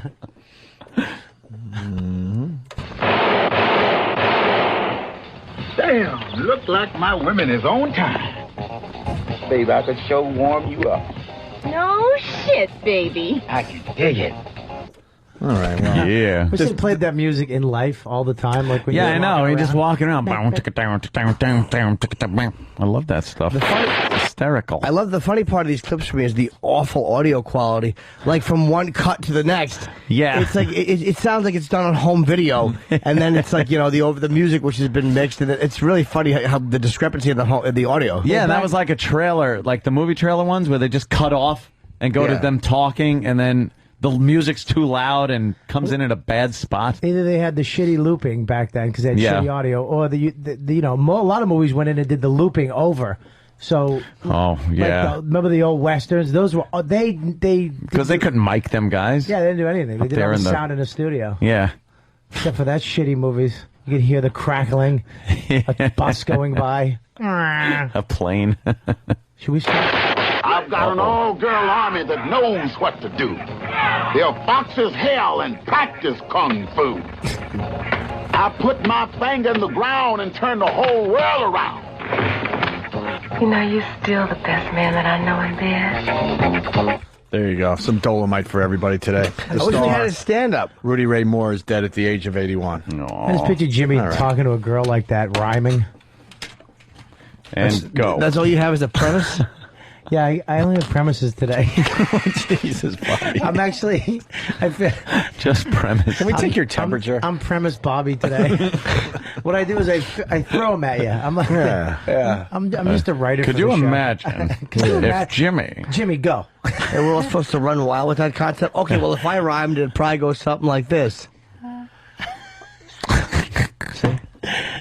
Bobby, you want to just come back tomorrow and do a do-over? Well, you know what happens with this show is that it's to get up in the morning sucks. We do it every day. Yeah, it blows. But I was telling Anthony, you try to listen and try to get involved in a conversation, but when you're really exhausted, or you're not used to getting up every day like that.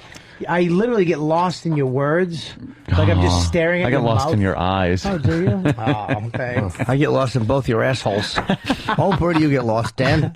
I couldn't go to sleep last night either. I was watching this fucked up shit about Bobby Mackey's place in Kentucky. Have you heard I about can't watch that? that haunted house shit. This guy got before bed. scratched. Like the guy's like, my back hurts. They picked up his shirt and there was just 3 scratch marks on his back. He got scratched by a demon. Probably a fucking spring coming through the bed when he was sleeping. There's no bed. They're in a basement. Where was he sleeping? Dude, this Bob Mackey place is one of the hauntedest places in the... One of the hauntedest. Yeah, who's Bob Not Mackey? most haunted, just hauntedest. Hauntedest. Bobby, who's Bob Mackey? who is he? Bob Mackey's a country singer from Kentucky, but he bought this place that used to be a slaughterhouse back in the 1800s. For what? Slaughtering cows and shit. So the cows are haunting him now? Hang on, let me... No. Yeah, someone's mooing. The milk is always spilled. But they wound up closing down, and these satanic cults took it over, and they actually decapitated this girl. There was one of the biggest murder things in Kentucky, and they found this girl's head in a well and all that. Then, over the years, it was taken over by casinos, illegal gambling, prohibition. Casino business. A lot of people, murders there, a lot of deaths, a lot of people, some girl... killed her father and then committed suicide in the basement. Nice place. So it actually has a sign in the front. It's a country western bar, okay? And it has the sign in the front that says, if you are attacked or by any paranormal activity, we are not responsible. Well, they say that to get you in. How the hell? Of course. This guy tried to It's a keep selling it, point. No, it Yeah. actually killed his business. Like you can't it killed sue him. How would that be in court? Hey, it was a ghost. No, there's a lady that sued him. It's on the internet. Lady Yeah. tried to sue. It's on the internet. It's got to be true. Yeah, the No, ghost she was- is with no, the they most. have the document. They have the document, the actual court document. She's trying Yeah, to sue yeah, because then she was it's gotta be attacked by a true. ghost. But they had this shit on last night. These guys were in the basement. But it's not those ghost shows where they have like all the people and the camera guys and they talk, Ghost, we're here to help. This guy's like this tough guy, muscle guy. But and he he's like, screams like a little girl. no, but he's screaming. He talks to the ghost. He's like, "Come on, attack me right now! Scratch me, you son of a bitch!" He's like taunting the Like demon. a tough guy with ghosts. Yeah. With Chief But then Brody. the ghost scratches him, and he's like, "Look, I got to get out of here." Wait, hold on. I'll be leaving. Let me ask the most gullible man alive. So what exactly? Watch it. Wait, so the tough guy got scratched? He got scratched. Well, how though? Did they ever explain that? No, he's screaming at They have video of him getting scratched with nothing around him to do it. This is the video they had last night. He's sitting there screaming. What they do, like these other people, they get locked in. They say, padlock us into this haunted place. We're not getting out until the morning. So they're stuck in there no matter what happens. And it's just 3 guys. That's a good concept. There's just 3 guys. What was that show? Check it That out. Scare Tactics? Not Yeah, Scare Tactics. What that's was a the other funny one show. where they kind of did this? It was on MTV or something. The Partridge Family. I forgot the name. It was hot for like a few weeks. They would go to old prisons and stuff. Yeah. It sounds like the same show. They just but- repackaged it. Yeah, Well, go ahead. Well, these 3 guys go in there by themselves. They lock him in the Bob Mackey's place, and they lock him in the basement. Enough and about Bob Mackey. they actually show. They have the video camera shit up. They show these shadows walking in the background. You can see all this crazy shit, and then this guy's screaming at the demons, "Attack me! Attack me!" It's called the Gateway to Hell. This well where they found the lady's head, and all the Satan worshippers used to conduct business, and then. He's like, dude, my back is on fire right now. And they're like, what's wrong? And he picked up his shirt, and then you could see these 3 scratches on his back. When did they stop the camera so they could They scratch didn't. this guy? Well, if you guys, you know what? Did you look for cuts? You guys, Cuts in the action, like, okay, wait, now that could have been Okay. a So you're camera. saying this is absolute proof, so there is life after death. There is some kind of spirit Yes. world, Yes. so no one has to Yes. worry because when you die, Yes. you'll be a spirit. You could haunt a place, you could scratch people's backs. No. Demons are different than ghosts. What? Demons are different than ghosts. Ghosts What? How? are human. Yeah. Demons aren't human Well, how did he know it was a demon? because it scratched them. And the Ghosts can't scratch? the sign of the Trinity, which is 3. Yes. Wow. Most gullible. Well, no, but dude, he's got a legal disclaimer, dude.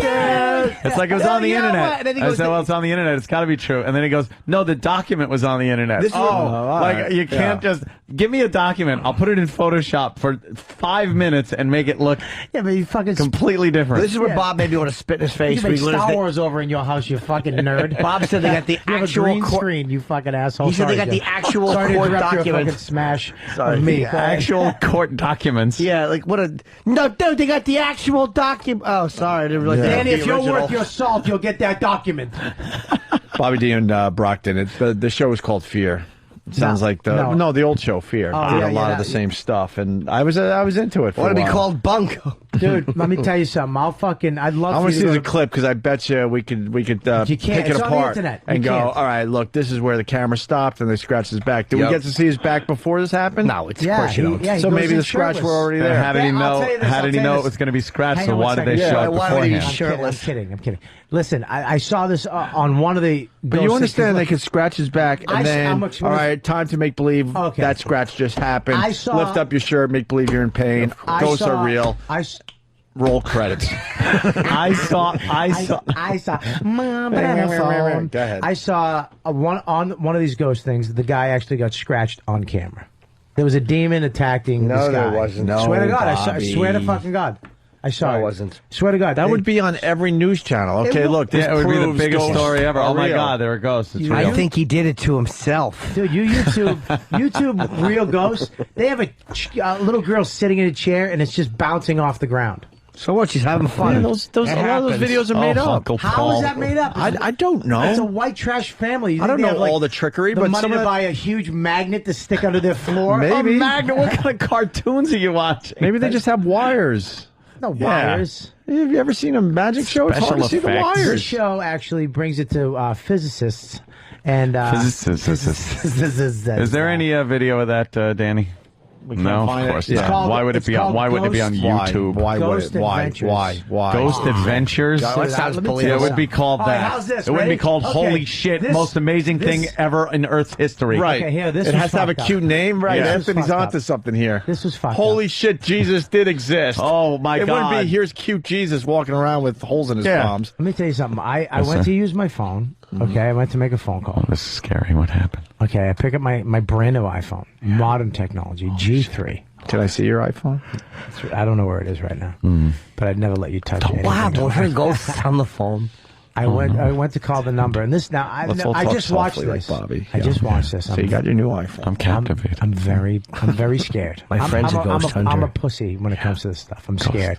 I feel, you know when you can feel something else in the room? That's what I felt. Yes, I douche chills right now. And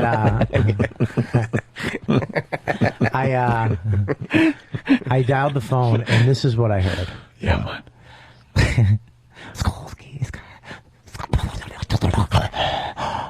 No. Hang on, I'm not done. No, that's scary. Don't do that. You're scaring me. Somebody was rewinding a tape. I swear to God, my fucking cell phone did that.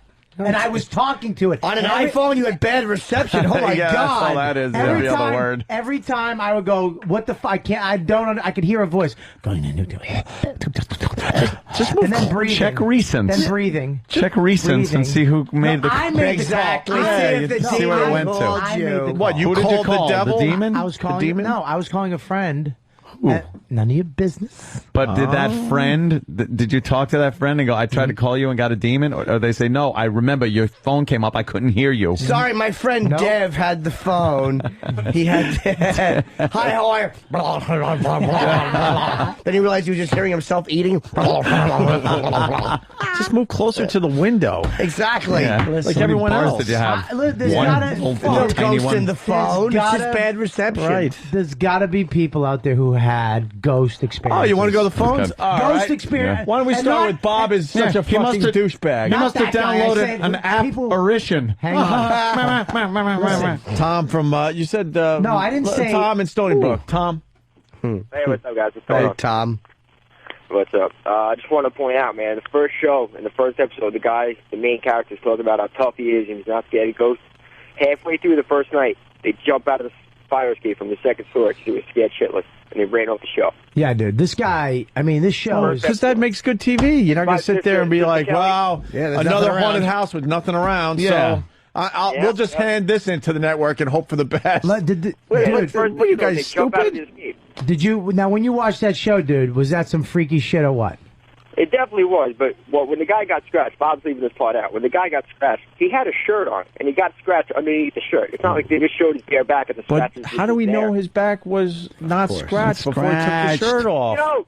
You don't know. He was just saying his, So yes, we do. It back was hurts, scratched feels like before he I'm took on his fire. shirt off. Right, that's what I'm guessing. It's a bunch of malarkey, It's sir. a bunch of words. Excuse my language. There's no wizardry happening There's here. some wizardry. My friend Ted was a ghost hunter. Ted the ghost hunter? No really? way. Yes, he was. Really? Did he tell you any stories? No. Oh. He just was. That's right. Everyone's saying so the guy's back Yeah, couldn't be he scratched scratched before. You guys, all right. That would be There's an easy There's one. no person. I investigate the paranormal. Oh, Ted. Yes! I investigate ghosts and goblins and such. Oh, scary. Are you Ted. hearing that music, or is it just me again? What music? Oh, good. I hear that music often, Gregory. I investigate ghosts. You've seen a lot of ghosts. I've seen many. Boo! Ah! And I leave the premises immediately. That's not much of a ghost hunter. I didn't say I was a ghost catcher. I just find them and leave quickly. You're scared. Yes, I am very afraid of ghosts. So why are you in this business? Because I want to know where the ghosts are. So I avoid those places. Ghosts? Yes, I hate ghosts. You don't like ghosts? No! Ghosts scare me tremendously, Robert. Have you? How many ghosts have you seen? 4,275. That's a lot of It ghosts. certainly is, Anthony. Oh, they're terrible. They come in, they go, boo! And I go, ah! You run away. I run as quickly as I can. Have you ever had a ghost attack you, Ted? Yes, I have. Yeah. One knocked my macaroni on the floor. Mother had made me some macaroni, and there were two ghosts, and they were quarreling, and they spilled my macaroni. I used to have a ghost come into my bedroom when I was a boy, and he would do things to my hiney. That's terrible. Yes, he smelled of liquor and cigarettes. What do he look like? He looked like my uncle. I mean, he would come in the form of my uncle, and he would put ghostly things in my backside. That sounds frightening. It was very scary. I would yell, and then I would feel his ghostly cigarette-smelling hands around my face. Why didn't you run away from that? Because I was small, Anthony. I couldn't go anywhere. My feety pajamas were on. Do you open up the little trap door in the back? The ghost would rip them down and go, "Be quiet, Ted." Poor young Ted. I was very upset, Anthony. I said, "Oh boy, I'm going to hunt ghosts for the rest of my life and avoid them." And avoid Ted is an awful ghost hunter. He's I don't like ghosts. I carry a fan so I can fan them away from me. They just blow away. They're wispy apparitions. That's all we need to do? Yes, just fan them away. Yeah. Go shoo. So keep a fan around. Okay. Yes. Let's say hi to Mr. Motherfucker. Fucking line. Mr. Motherfucker, how are you today? Yeah, I had a question for Bob. Okay. Since you're sleeping everything on TV, Yeah, have you easy. bought land real estate from Eric Estrada? What'd you say? Yeah. Are you buying land from Eric Estrada? Because it sounds like a good deal. It really does, though. Yeah, it does. Bob is actually right. There was a ghost, and I saw the actual court document. Oh, you did? I certainly did. And there's a disclaimer. If you're hurt by ghosts, you're not allowed to sue the proprietor of this establishment. I've tried suing one time. I slipped on the icy pavement and hurt my elbow, and I claimed that ghosts pushed me to the ground angrily. You seem to have a hard time with that word. No, I don't. Angrily. Ghosts. Ghosts. Oh, ghosts. Plural of ghosts. Yes, that's ghosts.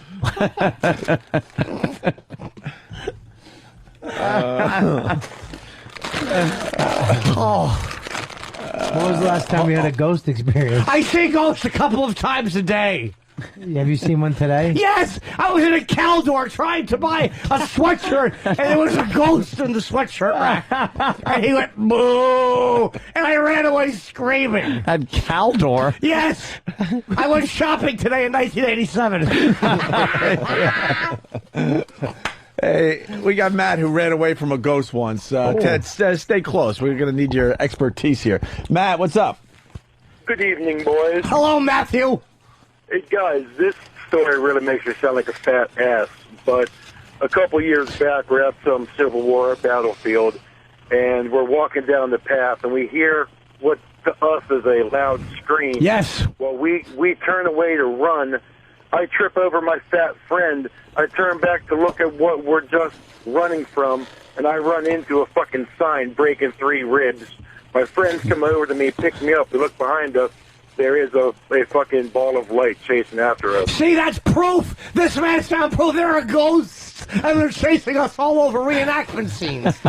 Sir, I believe you completely. My God almighty, there's ghosts among us.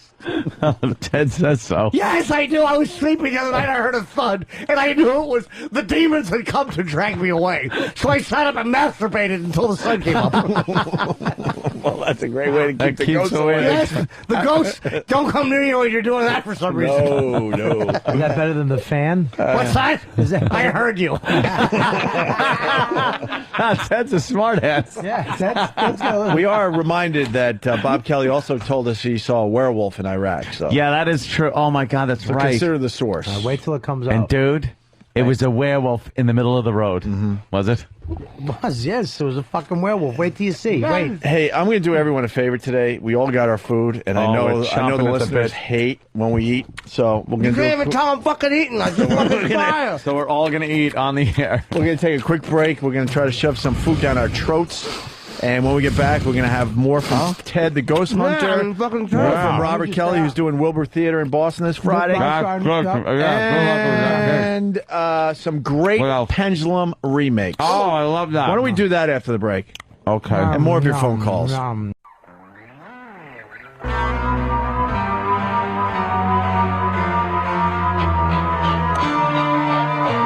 Never. Ooh, no. Spooky. Dude. Well, Ted requested this coming back from break. Yeah. Hey, we got a guy that actually stayed at this Bob Mackey place. You want to talk to him? Yeah. All right. Oh, boy. Oh, I'm debating. Bob Kelly. Bobby, I apologize ahead of time. This line is real. This line is very good, though. Brad in West Virginia. Happy birthday, Jimmy. Thank you, Brad. What's up? Wrong guy. Hey guys. Actually, I know why Bob Kelly's afraid of ghosts. Yeah. Every time he does a stand-up act, all he hears is boo. That's hilarious. That was actually a really good line. Yeah. And he delivered it perfectly. He didn't get over anxious. That was a good one. Good for you. Where can I buy a ghost? Boo. Oh, this question's coming in for Ted, but Ted's mouth is still full, so we're going to hold on for 1 second. Let's get this real story from Mike in Kentucky. Mikey? Mike? You stayed at the Mackey place, Mike? Yeah, I'm from Newport, Kentucky down there, and I don't know if that was just an urban myth or what, but, man, when I was a kid, I used to hear that all the time. What? I was just sitting going, I used to hear that all the time, and then waiting. And What'd then you hear, nothing. sir? Yeah. I'm sorry? Forget. Yeah, I heard something in the background. It was like a voice. Maybe someone else from Kentucky Could've can help been us a out. ghost. Jay from Florida, from Whackbag. Do you guys owe Huey Lewis $3 now? Lingy. And Jamie Hughes from Tom's River. I want to request Werewolf Bar Mitzvah for Bobby Kelly. What was that again? I think that was. I forgot 30 about Rock. that one. That was Tracy. Oh, right. Tracy Morgan. Yeah, if you got that for Bobby today, that'd be great. Who had a question for Ted? Tracy Morgan. Where did Ted? Ted? Ted's around. He is? He just shows up. Ted is ghostly. Can you go old school impression where you turn around and then become Ted when you turn back around? Probably the way it will happen. Why is there so much stuff? Okay. But please go old school. I know it's a visual, but I used to love when they did that on Carson and stuff. What was the line Ed used to use? And it sounds a little... Something. like... I think it would sound something like this. It was so Turn wacky. around. Oh, was that awful? I think Rich Little was guilty of that, And then right? sometimes they do the quick turn around over the shoulder. And then, the audience applause, and then you go into the... What about Fred Travellini? Was he guilty of that? Oh, God. Worst Fred impressionist Travellini. ever. He was on one of the Lena? cruise ships I was on. No. Yeah. He was on one of the cruise ships, and it could possibly have been the worst thing I've ever seen in my life. I was hoping for a torpedo, an errant mine left by some Nazi submarine Some or Somalians. just anything, Somali pirates. An RPG from anything a with Somalian Fred pirate. Travelina. Yeah. Oof. And what was he doing? What impressions does he claim to do? Like George Bush thinks he's doing that. How's it go? He thought he did. I don't know. I don't remember much of it. I was hoping he would do his finale as Leon Klinghoffer. You should have been like Joe Torres and just raised your hand and go, "Can I? I don't know. Can I try an impression?" And then go up there. And just, Can I please just try? destroy him. I think he did do like a Reagan or something. And it was just he's so bad. He's so awful. He was never good at the impressions. Never. Oh, Fred Travelina. Who was a good impressionist? But then cruise people, they will applaud at the dumbest comics and acts and stuff, and you sit there and you go, what the fuck? Where are you from? They like that But shit. you find this entertaining. Boat acts. Hells yeah. Ugh. I think Jay Moore does. Jay Moore does a good impressions because he does obscure motherfuckers. Yeah, and he's got like the material. Yeah. Like if you do Colin Quinn impression, you can't just do it and not say things that Colin would say. It doesn't work. Mm-hmm. Like he says shit that Colin would say. All right, let's go to John in Virginia. We got a question for Ted. It's done with that. I don't see Ted. I still see Jimmy, but hopefully Ted will be here in time to answer this question. John in Virginia. Good morning, boys. Hello. Hi. Jimmy, love your show down dirty. I hope they pick it up, man. Oh, from your lips to God's ears. Oh. Yeah, I got a question for Ted. I'm experiencing a little paranormal activity around my house. Where could I pick up some, some ghost finding products or anything like that? You know, it's funny you should ask. He turned around and came back. Of course he did. There are plenty of ghost fighting products, and you can get them at Ted's Ghost Fighting Products Emporium. I've got everything from fans Emporium to other things that make the wind move. Ted owns so many emporiums. Excuse me. My eyes just acting up. I get very nervous from speaking of ghosts. It's a good question, though, sir. Sometimes what I do is I recommend a hammer, and if a ghost is in the area, you just begin hammering him at whatever chair he's sitting on or table he's next to. I thought it would go right through a ghost. It does tend to do that, Anthony. It's a good point. I've gotten scolded quite a few times. Theodore, those are my dishes. Can you use a vacuum? A vacuum? You certainly can if you want to clean up carpet. But as far as ghost hunting, no. Why not? I don't know. I never thought of that. I used a vacuum once to masturbate myself. I made cumsies inside the vacuum. My mother said, Theodore, remove your genitals from inside that vacuum hose. I said, shut up, bitch. And I fucked her in the mouth. I'm only kidding. I'm just being racy. Are there like I don't like language like that. Are they like ghosts, like black ghosts, white ghosts, Puerto Rican ghosts? Or are that's they a good all question, just yeah. regular ghosts? I think they're all just, I would love to feed into your tomfoolery, Robert, but I think they're all apparitions, and they're not based on race or gender or sexual preference. There's no women ghosts? I don't know if there's any woman ghosts. I've never tried to figure the vagina of an apparition. I tend to fan them away quickly. He gets very scared. And Yes, I do. runs away. Boo! Ah!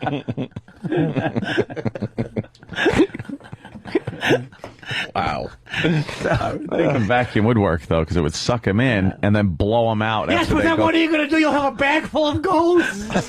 Who needs a vacuum bag full of ghosts? I certainly don't. Couldn't you take him then and throw them out? I'm not carrying a bag of ghosts to the dumbwaiter. The dumbwaiter. You got it. Are you supposed to leave a bag of ghosts? And then as soon as they go to the garbage truck, it'll go, and it will burst the bag and the ghosts will become free yet again. But maybe they'll be down the road and go to somebody else's house. That's a good point, but I don't want to push my ghost problem off on another, Anthony. That's very considerate. Yes, plus I don't think it'll work. I think they'll come back and haunt me mercilessly. Theodore, moo! Ah! We have another question for Ted, so the ghost scared hunter. and runs away. Yeah, we got Brian in Philly. Another question? Yes, good morning. Good morning. Ted, Yes, Brian, good luck to the Philadelphia Phillies. Well, thank you, sir. Ted, when You're welcome. When you see ghosts, are they naked or are they wearing clothes? I see them as smoky apparitions. I don't see them as faces. Sometimes like a sheet, like Casper often. Oh. Yes, floating by. Ah! I one time ran through a patio window because the ghosts were trying to pinch my fanny. That sounds harrowing. It certainly was harrowing, Anthony. It's an excellent word for it. Ted, are you a big fan of the ghost movies? I don't go for scary movies, Gregory. I like Disney films. Yeah. And films that put a smile on my face. I don't like horror films. They frighten me. Yeah. Yes, they do. What was the scariest movie you ever saw? Oh, I don't know. I don't make it through the first. I saw The Exorcist. Yeah. Oh. That was very frightening. That is scary. It certainly is. I threw the DVD out. I was very nervous. Yeah, little Reagan, her name was. Oh, I wouldn't know. I didn't get that far. She, The opening music frightened me, so I removed the DVD and I put in something. Ah! Oh, you're scared of the music. She makes pee-pee on the floor. Yes, I For an heard that. That's accompany. why I got it. I thought that'd be fun. I thought it was pornography. Oh, little girl tinkles, does she? Well, this ought to be interesting.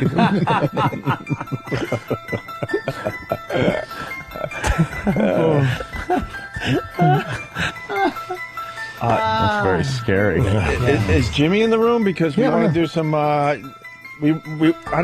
Is Jimmy in the room? Because I want to do some Pendulum remakes. Oh, all right. Oh, Oh, I talked like Jim first. I'm not too know. No, Fred Travelina. You kind of messed up the little dumb bit we had going. Hey, Ted's got a dumb waiter. Yeah. Nice to know.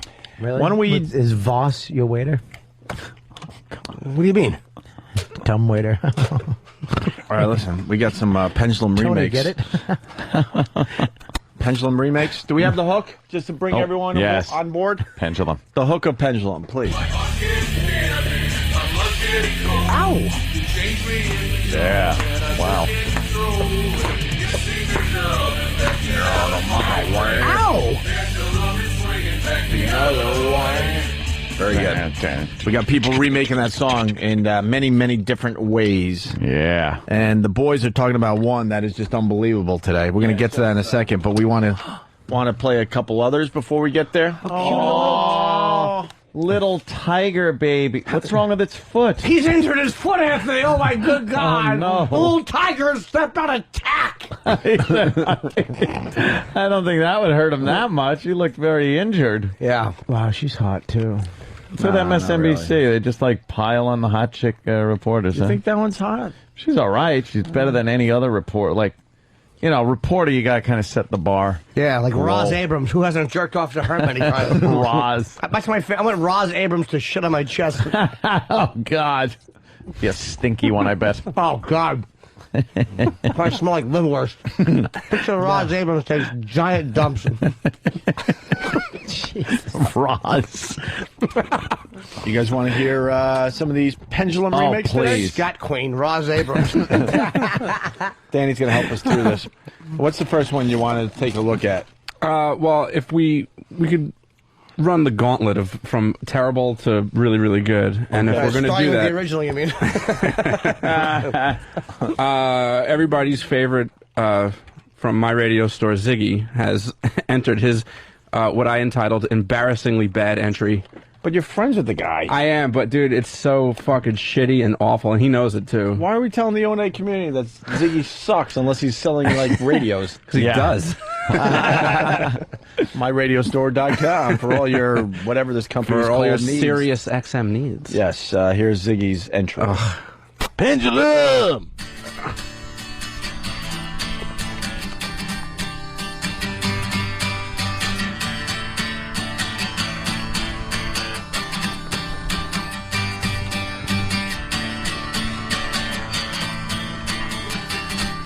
And that's Ziggy. Wow, what the fuck was he thinking? Yeah, he does. It's coming up. It like. You know how these work? You can turn it off because I can't do it. You can totally tell it's Ziggy. I kind of like it. Shock you. Oh, no. Gonna lock you down. Pendulum will shift with a little bit of pressure. Danny can't look at anybody. Yeah, but I got to give him. He's got to tell me if I'm correct, but it looks like he's going for like a Juno thing. Is he? When they were singing those I don't know what he was doing. gay songs in Is he, Juno. this is a joke, right? This is a joke, right? Pendulum will get you, show you, know you, gonna throw you around. You did the crime, but not the time. Now you're gonna pay for what you've done. You better run. Had all I can take of all your nose. screaming in my ear. My back is gonna break if you push me Zig. one more time. Oh. My heart's getting heavy, my blood's getting cold. You changed me into something that I just can't control. Oh, You damn. can see me coming, best get out my way. Cause the pendulum is swinging back the other way. Pendulum can take only so much. This is great. Wow. He's sweating. You gotta leave it on now. Danny's uncomfortable. This is great. Pendulum will jump you, It's so bad. dump you out. It's like almost like a Who's Tommy thing going on there somewhere. Breaking down the walls of There aren't that many chords in this song. detention. No, huh? He doesn't know a lot of chords. Falling, kingdom falling down. Hey, can we end the show with The Seeker, by the way, by The Who today? Oh, yeah? I'd rather end it with Ziggy. Bill Maher uses it in Religulous. I know that has nothing to do, but when you said fucking Tommy, which made me think Who, that fucking song, I forgot how great that was. All right. Back to Pendulum. Who are you? Who? Yeah. All right, what's the next one we're going to take a look at? Well, we could do Coke Logics, which is track 4. Yeah, but that's up top, meaning you didn't like his either. It was all right. He's got a very strange style. This is the remixed one. He had sent in another one, which he wasn't happy with, and this was his final draft. Someone is, I don't know, Dan in Ohio is saying that was good. Dan, there was something about that dumb thing. Dan. No way. Yeah, the end of it. Dan. What? Huh? Maybe he's deaf and can't hear you talking. Hey, Dan. What? What is he? Forget it. All right, Coke Logic.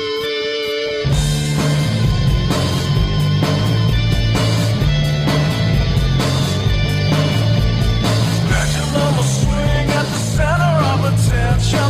Just another day, another condescension. Mock you and shock you, it's gonna lock you down. Pendulum will shift with a little bit of pressure. Move too slow and the pendulum will get you. Show you and mow you, it's gonna throw you around. You did the crime but not the time. Now you gotta pay for what you've done, you better run. I've had all I can take of all your screaming in my ear. My back is gonna break if you push me one more time. My heart's getting heavy, my blood's getting cold. You changed me into something that I just can't control. When you see me coming, best get out of my way. The pendulum is swinging back the other way. Yeah, it's pretty much a covered version. It's not bad. That's like tribute band version. It's actually not that bad. It's not bad. But it's that's like trying to sound like Steve and Right. Foundry. Yeah. And, yeah. Keeping the same melody. And Yeah, stuff. yeah. It was really kind of not mixing it up that much. But How's the original go? Get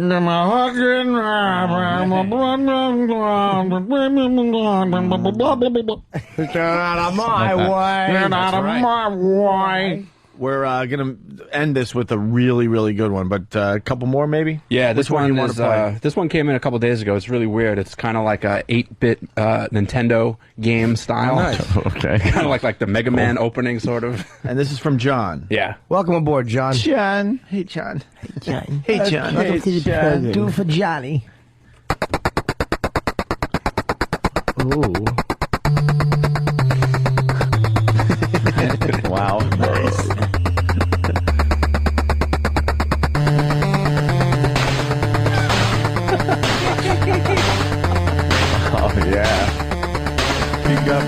tape the size. Ooh, what a door that is. Yeah. She's as pure as New York snow. It's Super Mario version.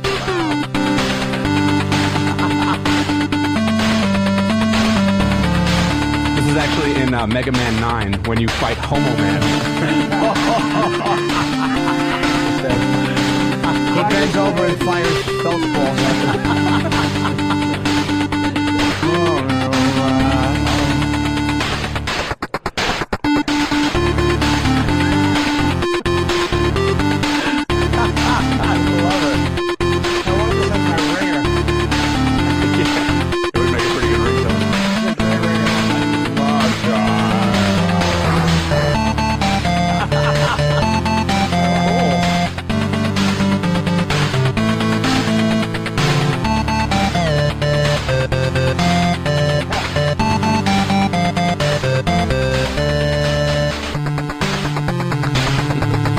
actually in a video game like this? That's really. Tommy actually said, "This is in a video game like this." I didn't say that was Norton. Oh, okay. I thought Mr. Gullible. No, I was saying it as a, give me a new nickname, around. douchebag. No, the Mr. global man in the Gullible. world said it because I said that like this is a video game like this is a goof, and Bob goes no. I'm like, I was kidding. Oh, okay. Yeah. So you are gullible. I guess I have a new nickname. Hey, we got a great idea off the instant feedback. Every day, can we feature one of these in between the two shows? Sure. You know what I mean? Start the show off, with one of them. I want that. Because we can't play all these all the way through. We're getting just too many. Okay. So, starting tomorrow, we'll just feature some of the ones that we've played and some of the ones that we haven't, and just, make a nice variety. Which one you want to listen to next? Next up, we could do track 10. It's a band called Black Orc, Arkansas. Oh my god! Now this is where we're starting like the really good entries. Like everything now on is actually like really good stuff. What was wrong with the 8-bit? Well, it was good, but it was a goof. But Yeah, I'm saying novelty like act. this, it's That was novelty cool. kind of stuff. These are like really good submissions. Everyone's saying that was the best one yet. Well, you know what? Yeah, they want it for was the best one They yet. want it for a ringtone. Until you hear the rest of these. This band, Jimmy's gonna love this one because these guys kind of have a real early Sabbath sound. And the guy kind of sounds a little kind of like Ozzy. A little Ozzy. I think I would love to hear Sabbath cover this. Yeah. Oh yeah, that'd Probably not be gonna a happen. treat. So we're starting to get serious with the. Yeah, these are the real serious We're ones. starting to get with the. Right, Yeah, you talk. these are the serious ones. Okay. Black Orc, Arkansas.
Not bad. Not bad. Not bad at all.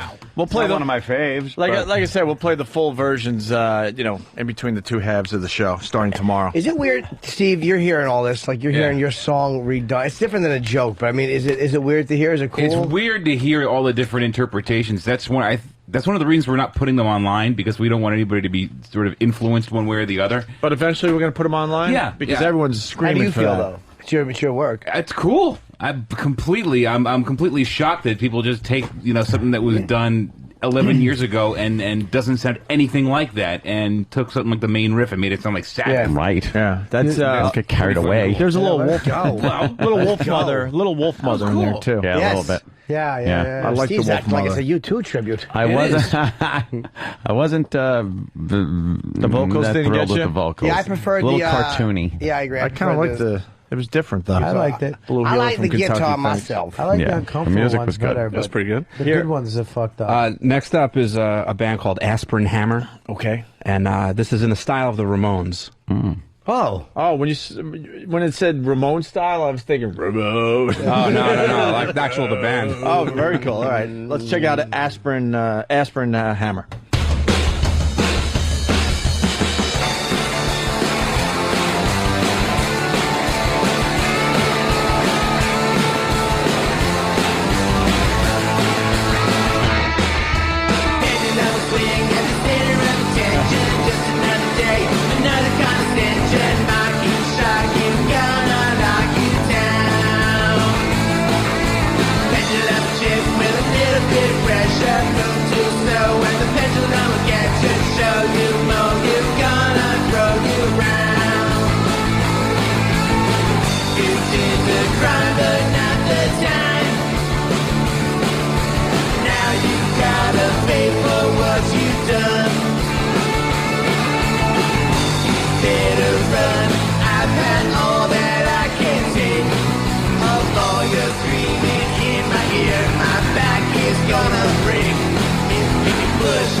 Get out of my way, 'cause the pendulum is swinging back the other way. I like this one. Yeah, that was good. Definitely. It's very true to that style of music. It's just, I like that. I liked it a lot. I like the last one better. No, I liked that one. Well, Bob, we're going to have to agree to disagree, but Wow. that's what's good about our country. Once again, we'll play the full versions in between the two halves of the show. I like just playing through the chorus, and then, that's all you really need. You know what? You don't need any more. No. What's the Why next did one? Olivia Newton-John's W's look like U's? God, that fucking, the brilliance of that joke. Sorry. I've been obsessed for 24 hours with the physical perfection of that joke. It annoyed me. It was so good. Thank you, sir. Jesus Christ, was that a gem? A doozy. That was the proverbial home run. Oh, thank you. And out of the Parker. Dude, that was just... And that was it almost artistic. Mean-spirited. It had everything. It was brutal and unnecessary. and Unnecessary. All the features. Unprovoked. There's no reason for it. How could she provoke that? I don't know. Showing up in a fucking bikini top.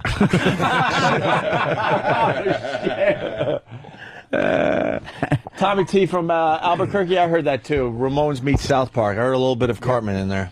A little bit. What's the next one, Danny? This one is a hip hop slash R&B. It's kind of like a modern hip hop R&B. It's a guy named Rich, but the vocals is done by a woman. Okay, so it's a little gal. different. Yeah, a little different. First one with a gal. woman. Second one, really.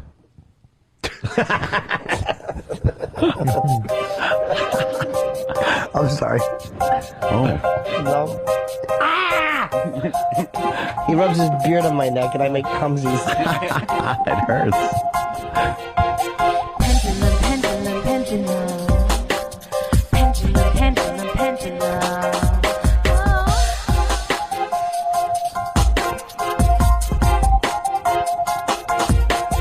Pendulum, pendulum, pendulum. Pendulum, pendulum, pendulum.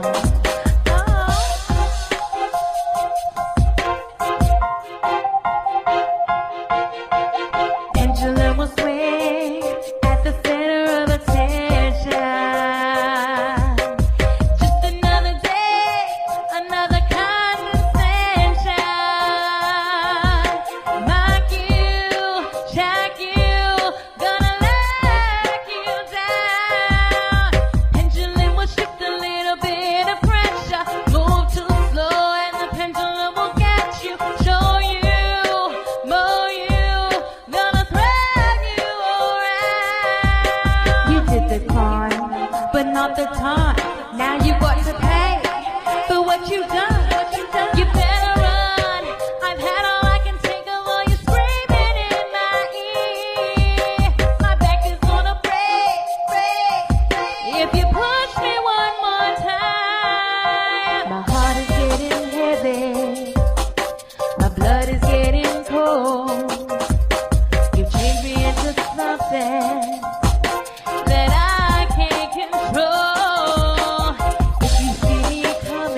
so much. A lot of comments coming in on this one. Oh, no kidding. Yes. A lot of people comments. not a fan of the genre. Pat from Munagi saying sounds like every porn chick that goes into singing. Other people asking, is this the new James Bond song for the new James Bond movie? Wasn't this song in Scarface? Nice. Really, I don't think they're digging it that much. All right, well, what are you going to do? That song made me hate the word pendulum. Pendulum. Pendulum. Pendulum. We can play Ziggy's again if you want. Paris Hilton. Ziggy's was very good. I like Ziggy's. I like Ziggy's. There's something about it I like. There's something about that shit. You know, he's alone on GarageBand Horrid. all day. Ziggy's was terrible. Terrible. CD, Oh. CD. And you know he started it as like a serious thing, and then he knew it sucked, so then he just went with it. Yeah, but like he was that all started serious. as a like a soulful But do thing. you think he let his Yeah. girl listen to it? What do you think? I think it's good. No, seriously, is my vocals? Yeah, they're okay. She's just lying to his face. All right, let's. What, you mean the original or the Ziggy one? We got two more to go, and everyone's saying this. The last one could win the whole thing. Really? Gino from Philly. If Danny doesn't win line of the day for his Mega Man 9 line, I will stab a bitch. That's a good I one. spit coffee all over my keyboard. Great job, Danny. The next one's from Matt. Yeah, this is it's a duet actually with the chick too. I forget. I don't have her name here, but this is like they're really talented like jazz musicians, and they decided that they don't like lounge jazz. So what a perfect way to incorporate shitty music and a shitty song by putting the two together. It's really good. I think it's really good. All right. Oh, shit. This could be good. Has potential already. Pendulum will swing at the center. It's like a kid's TV show theme. Just another day, another condescension.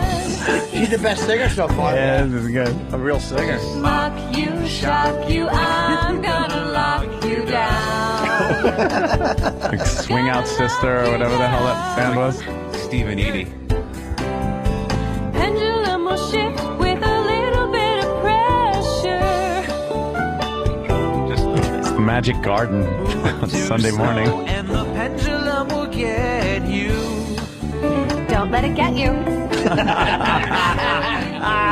I'm gonna throw you around. I'll bring it to you. You did the crime, but not the time. Now you gotta pay for what you've done. You better run. I've had all I can take of your screaming in my ear.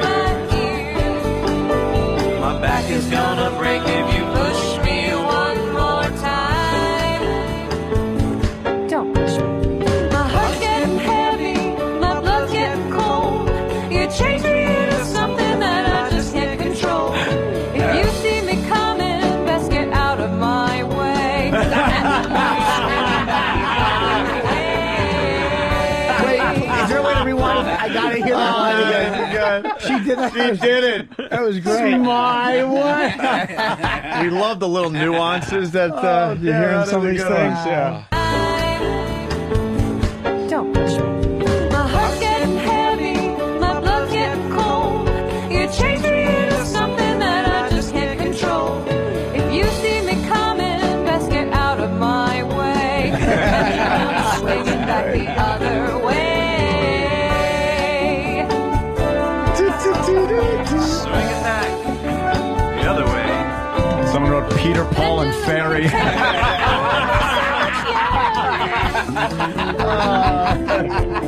I wish I could give you credit at one time. The mamas and the tatas.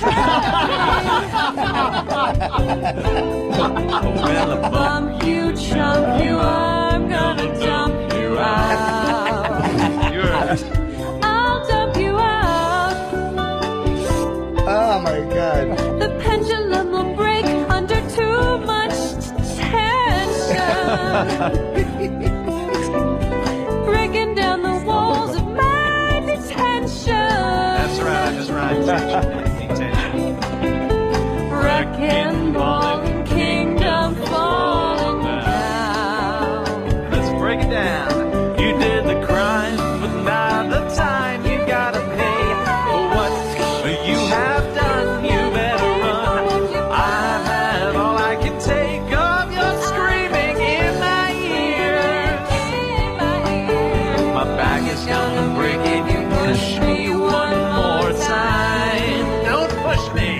My heart's getting heavy, my blood's getting cold. You change me into something that I just can't control. If you see me coming, best get out of my way. The pendulum is swinging back the other way. That's great. How'd your parents die? What am I doing? You're in my house. That's terrible, I'm sorry. So sorry.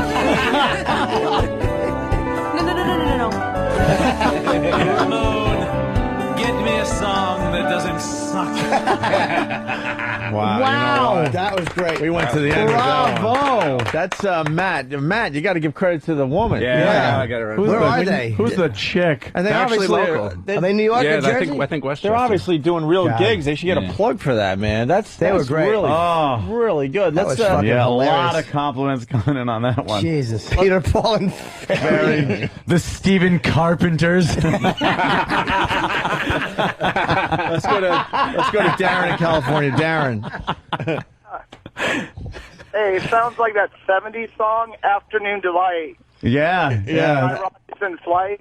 Yeah, absolutely. It had that whole vibe going to it. Let's go to that Mongo is the Trucker. Very well done. Regular to Sounded the show. good. Mongo. Arrangement. Stephen Clark. Guys, contest over that was brilliant, hysterical. Yeah. Best one yet. That one is good, man. Wow. Everyone's saying that's the best one so far. Let's go to Joe in Vegas. Joe. Yeah, that is definitely the winner. And it is a sad day when I can sing along to Steve C's song. A lot of people saying we should put that as our hold music while you're waiting to come on the show. It does sound like great hold music. But that's not the one everyone's raving about today, believe it or not. Yeah, well, I mean, that one was really, really good. These are completely different styles, like the one that you're going to hear now. I mean, that one was obviously like a loungy jazz thing, and this one is something that you could potentially hear on K-Rock, like right now. Really? Or I should say Squiz, or if that channel still exists. Yeah. This is from Rich Modern Metal, right? Yeah. By the way, for the last guys, it's Matt and Jessica. Matt and Jessica. And they have a website. I don't know what's there, but it's vanastudios.com. VANA studios.com. Yeah, go there and compliment them if you really like that.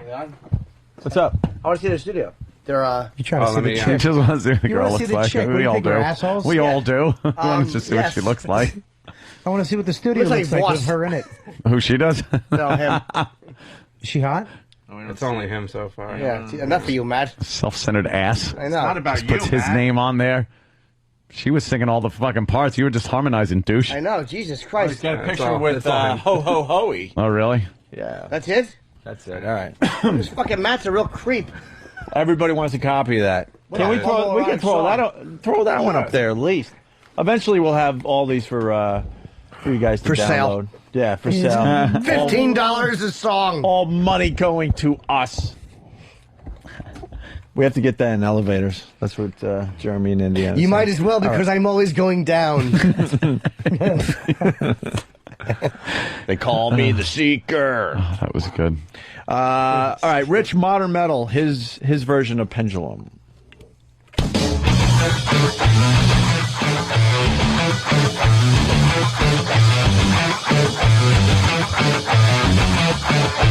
Pendulum will swing at the center of attention. Just another day, another condescension. Mock you, shock you, gonna lock you down. Pendulum will shift with a little bit of pressure. Move too slow and the pendulum will get you. Show you more, you gonna throw you around. You did the crime but not the time. Now you're gonna pay for what you done. You better run. Had all I can take of all you screaming in my ear. Back is gonna break if you push me one more time. My heart's getting heavy, my blood's getting cold. You shake me into something that I can't control. If you see me coming, just get out of my way. Pendulum is swinging back the other way. My heart's getting heavy, my blood's getting cold. You shake me into something that I can't control. If you see me coming, just get out of my way. Pendulum is swinging back the other way.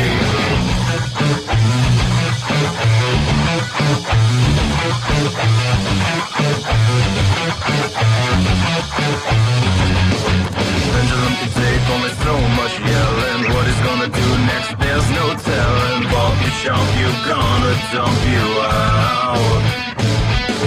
Pendulum will break fucking ballin', kingdom falling down. You did the crime another time, now you're gonna pay for what you done, you better run. And all I can think of all you screaming in my ear, bag is gonna break. If you push me one more motherfucking time, I'm getting cold. You chase me into something that I can't control. If you see me coming, let's get out of my way. Pendulum is swinging back the other way. My heart's getting heavy, my blood's getting cold. You chase me into something that I can't control. If you see me coming, let's get out of my way. Pendulum is swinging back the other way.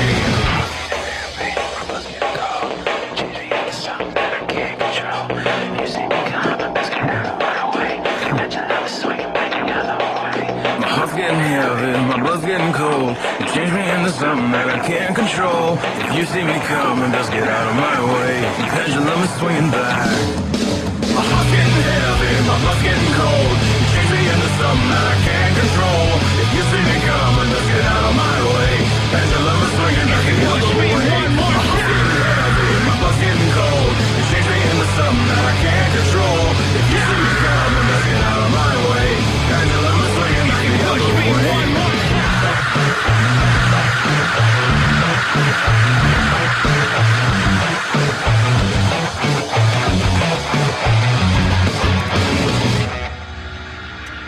That was Pendulum by Slipknot here on XM202. I liked it, but people, yeah, it's mixed. No? I think that was the, Really? that was the best one. Andrew W. Absolutely. Gay. Wow, I'm surprised you didn't like that. That was great. Stinking Park. Are they just trying to like? They just have I don't know, the bit? they I think they're just trying to come up with puns. Instant Yeah. feedback is like 80-20. 80 loving it. That was unbelievably That was good. really good. It was really well mixed. You could hear that. Very on well K-Rock. produced. It was just. Just the lyrics that suck. Thank you. But that sounded I great. thought that was a really good one. That was the best one. Tim C. in Cleveland. How could these people make a better version of this song in 2 weeks that Steve spent a lifetime? Spend a lifetime trying to make. Yeah, a lot of people saying this rules. Rage Against the Big Queen.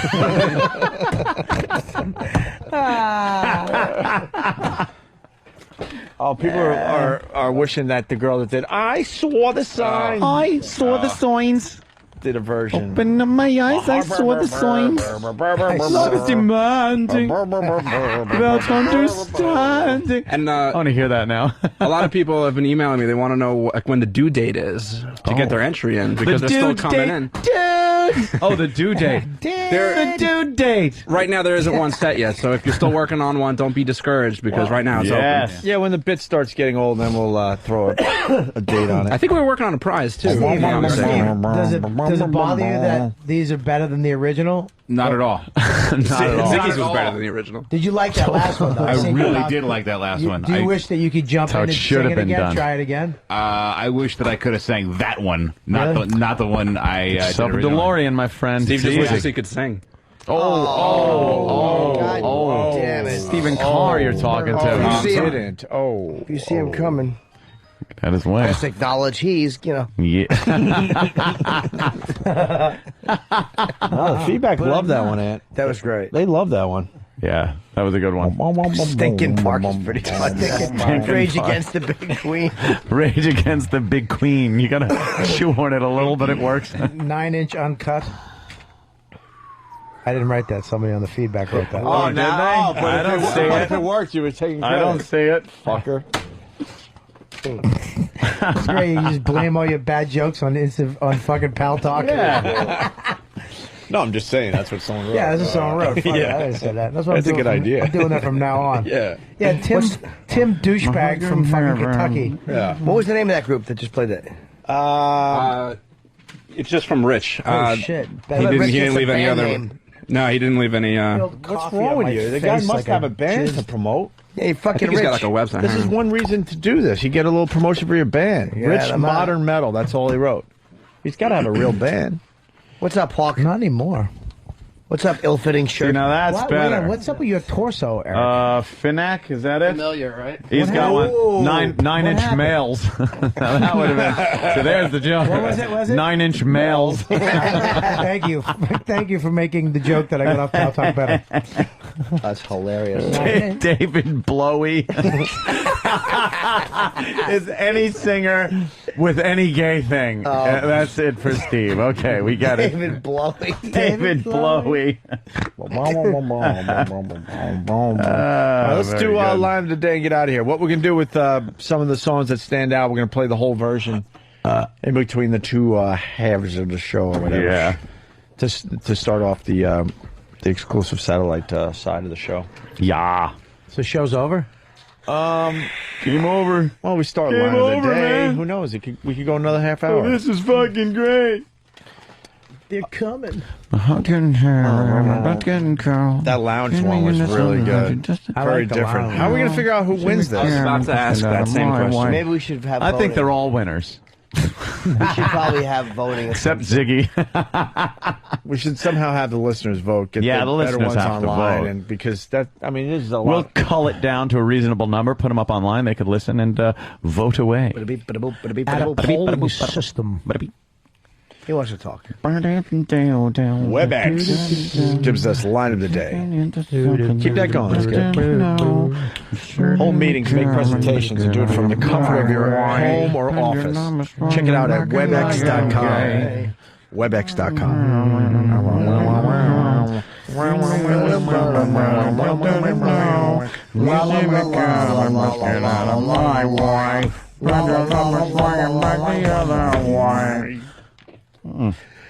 My heart's getting heavy.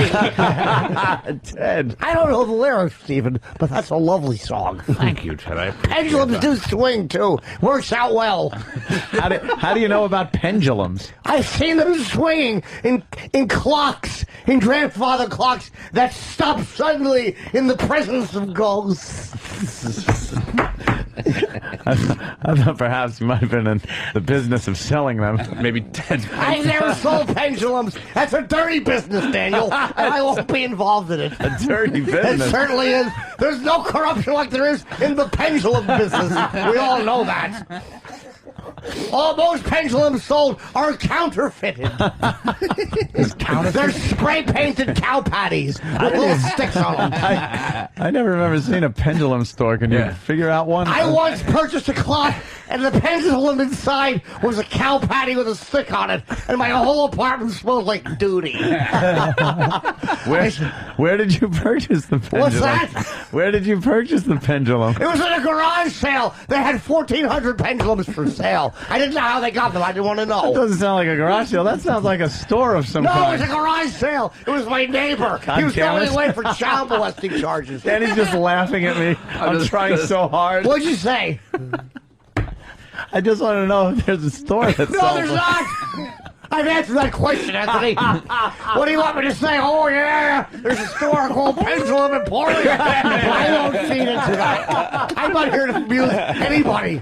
You won't feed into that. I will not feed into that type of pendulum propaganda. Chicanery. It's chicanery at the highest level. The pendulum business is a dirty business, and I won't laugh about it. Oh, I'm sorry. That's sorry, all right. Ted. I'm sorry to shout. That's okay. I didn't mean to Understand shout. your I angle. hate shouting. Cow patty and the stick. That Yes, would make me they're angry. pendulums, and they spray paint them. They look just like real pendulums. You would know it if you didn't take a bite out of them. That's how you test it. Remember they used to test coins? They would bite the coin. That's to make sure it's not shit. I never knew. Wow. Yes. Oh, my fucking head hurts. You don't want to be wrong on that one, do you? God. That's a damn good song. Let's get out of my way. Pendulum swinging back the other. Very good. Oh, Ted likes That's a toe tapper. Yeah. Thank you. Oh, you're very welcome, Stephen. I'm a big fan of your work, despite your homosexuality. I don't care. I know you don't. Even though the Bible says it's wrong. It certainly does. Thank you, Ted. Fun improv with you. I knew that was fucking coming. Perfect. Here is a runner-up line of the day. It's like, what's the C word for gay? What is like? Oh, Carlisi.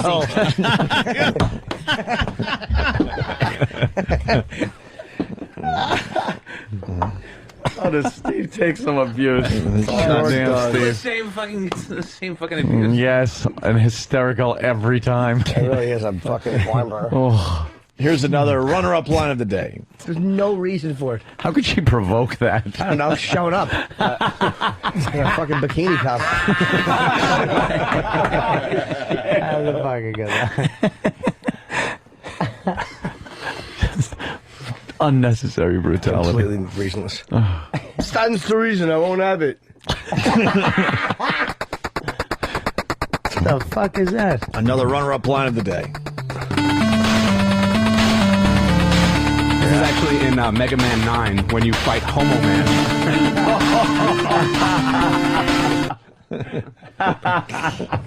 Nice.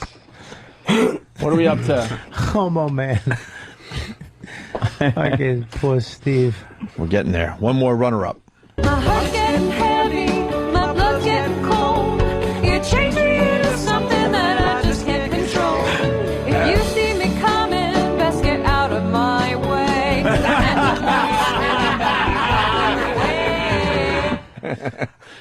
That was really That's good. my man. favorite. I Yeah. think that was my That was favorite. good.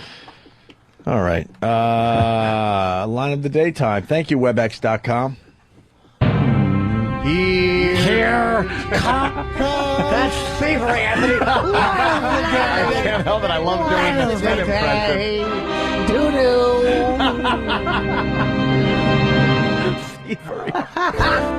Swing it back. The other way. Someone wrote Peter, Paul, and Fairy.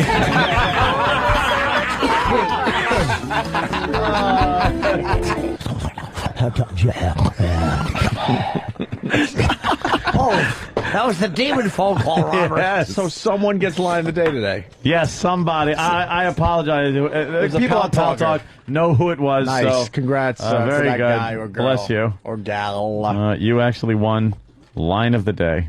Wow, this is fun. Bobby, thank you so much. Such a pleasant, Yeah. sweet voice. That's great job. I want to not a fucking pig. Yeah. Yeah. Just a Maybe that's why she's not on the website. Jesus, yeah, hopefully not. Works at the front desk of a Holiday Inn. Some fat One of pig those. who never Yeah. made it. Jesus. Got a sweet voice of love. She likes to Yeah. sing in the shower. She's fucking washing out her rotten fat cunt flaps. Folds. Yeah. Oh no, we're just being awful about it. We don't know who she is. She gave us the best It's an imaginary person right Exactly. Pussy. She's rubbing a loofah on the back of her fat twat lip. gave us gold today. We don't even know if it's her. Well, you have a pretty good idea, though. You got to Yeah, she's not on the site. That's got to be a fucking problem. God Who is damn it? Chris OBX. Chris OBX. That's who wound up getting line of the day today. Good. With that great line. This is your show, too, people. Yeah. Wilbur Theater. Robert Kelly will be there Friday. This Friday night, one show. One show. Friday night, Wilbur. Let's go to Theater, Ticketmaster. Beantown. Yeah, please. Please. Yeah. Created a fucking monster with Sal, by the way. Oh, my God. He won't stop with he was talking to people. I was at a wedding on Sunday, and he was talking to people, and he's like, "Yeah, this is Anthony," because he always does this Opie and Anthony show. Did you hear it? I got line of the wait. What did I get, Rue? What did I get? The thing of the day of the week or something? Like, no, it's line of the day, Rue. That's what. Tell him. And no one knows unless you know the show. You don't even know what he's talking about. He's going, at the end of the show, it's a line. We got to bring him back Sal. in. Oh, I know. He He killed for won't us. stop. That's He's great. like, if you need, if Jimmy's not in one day, I'll sit in. All right, Sal, calm down. Yeah. Very cool. Yeah. I got stood up on that wedding, too. What? Fucking bitches. Who Had stood it. you up? I don't even want to Wait, who got married? I'm not even going to say, but Okay. I got fucking stood up, and I'm pissed. Just Coin City itself, not even a friend of mine. Oh no, you were supposed to have a friend go to the wedding with you? Yes. What happened? I don't know. Apparently someone got too intoxicated and couldn't wake up. Oh no. Did somebody's alcoholism? Yes. Oh my God. Affected your alcoholism? Oh, that's bad news. You were at the wedding all by your lonesome? No. I hate being No, I did. stood up. I went along. I didn't care. My family was there. I had Did you fun. do the chicken dance by yourself? I didn't do any chicken dance. I didn't do anything. I sat in my seat and I drank. Chicken dance is fun. I I laugh the whole time I do it. I flap my arms like a chicken. I even cluck. No, I just sit there and You ever do the chicken dance in a wake? That really bothers people. Yeah, especially if it's a child's wake. That little teeny coffin. Just to try to cheer the parents up. Oh, God. And then you open the thing and you shake the toddler. Look, he's alive. I'm so sorry. That's right. I try to get the whole family laughing. I'm like, lighten up, you can have another one. You know, you take his two little hands and clap them together at that part. I say he's up there doing the chicken dance in the sky with the Lord. Oh, is that horrible? Look at him in his little outfit. He wouldn't be wearing a little suit. Yes, he would. It's his only little suit, though. I know, he's only got one. He was only a little boy, 4 or 5. Kids only wear suits for one reason. I always try to spin it in positive and go, at least you save money. It's a little coffin. It couldn't have cost as much as the big one. And I flap my arms wildly like a chicken. And the parents would never laugh. They just hear this head as they wheel that useless bicycle out to the curb.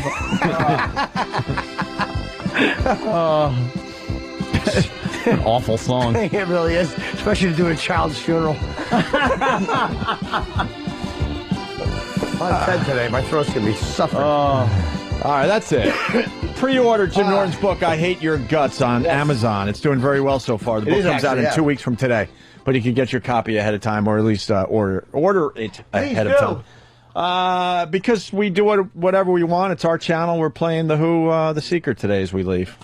No real good reason. I just heard the song in Religulous and said, fuck, that's a great song and I want to hear it again. So we'll see you guys tomorrow.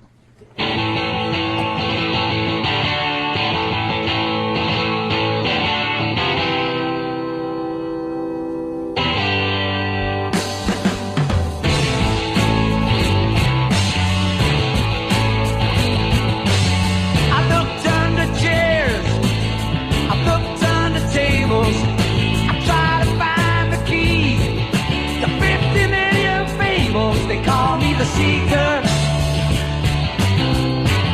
I've been searching low and high.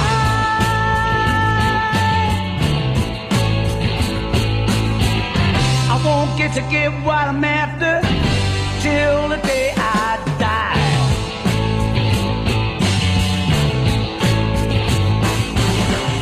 I asked Bobby Dylan, I asked the Beatles, I asked Timothy Leary, but he couldn't help me either. They call me the seeker. I've been searching low and high.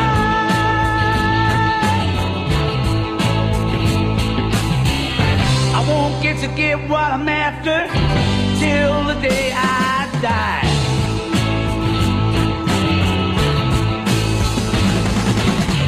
People tend to hate me 'cause I never smile. As I ransack their homes, they wanna shake my hand. Focusing on nowhere, investigating miles. I'm a seeker, I'm a really desperate man.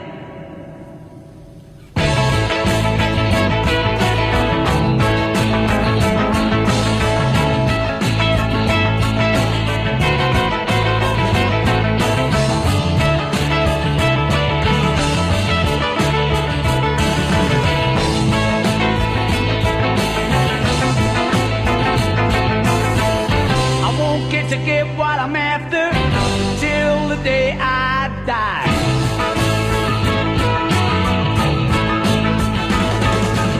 I learned how to raise my voice in anger. Never look at my face, ain't this a smile? I'm happy when life's good, and when it's bad I cry. I got values, but I don't know how or why. I'm looking for me, you're looking for you. We're looking at each other and we don't know what to do. They call me the seeker. I've been searching low and high.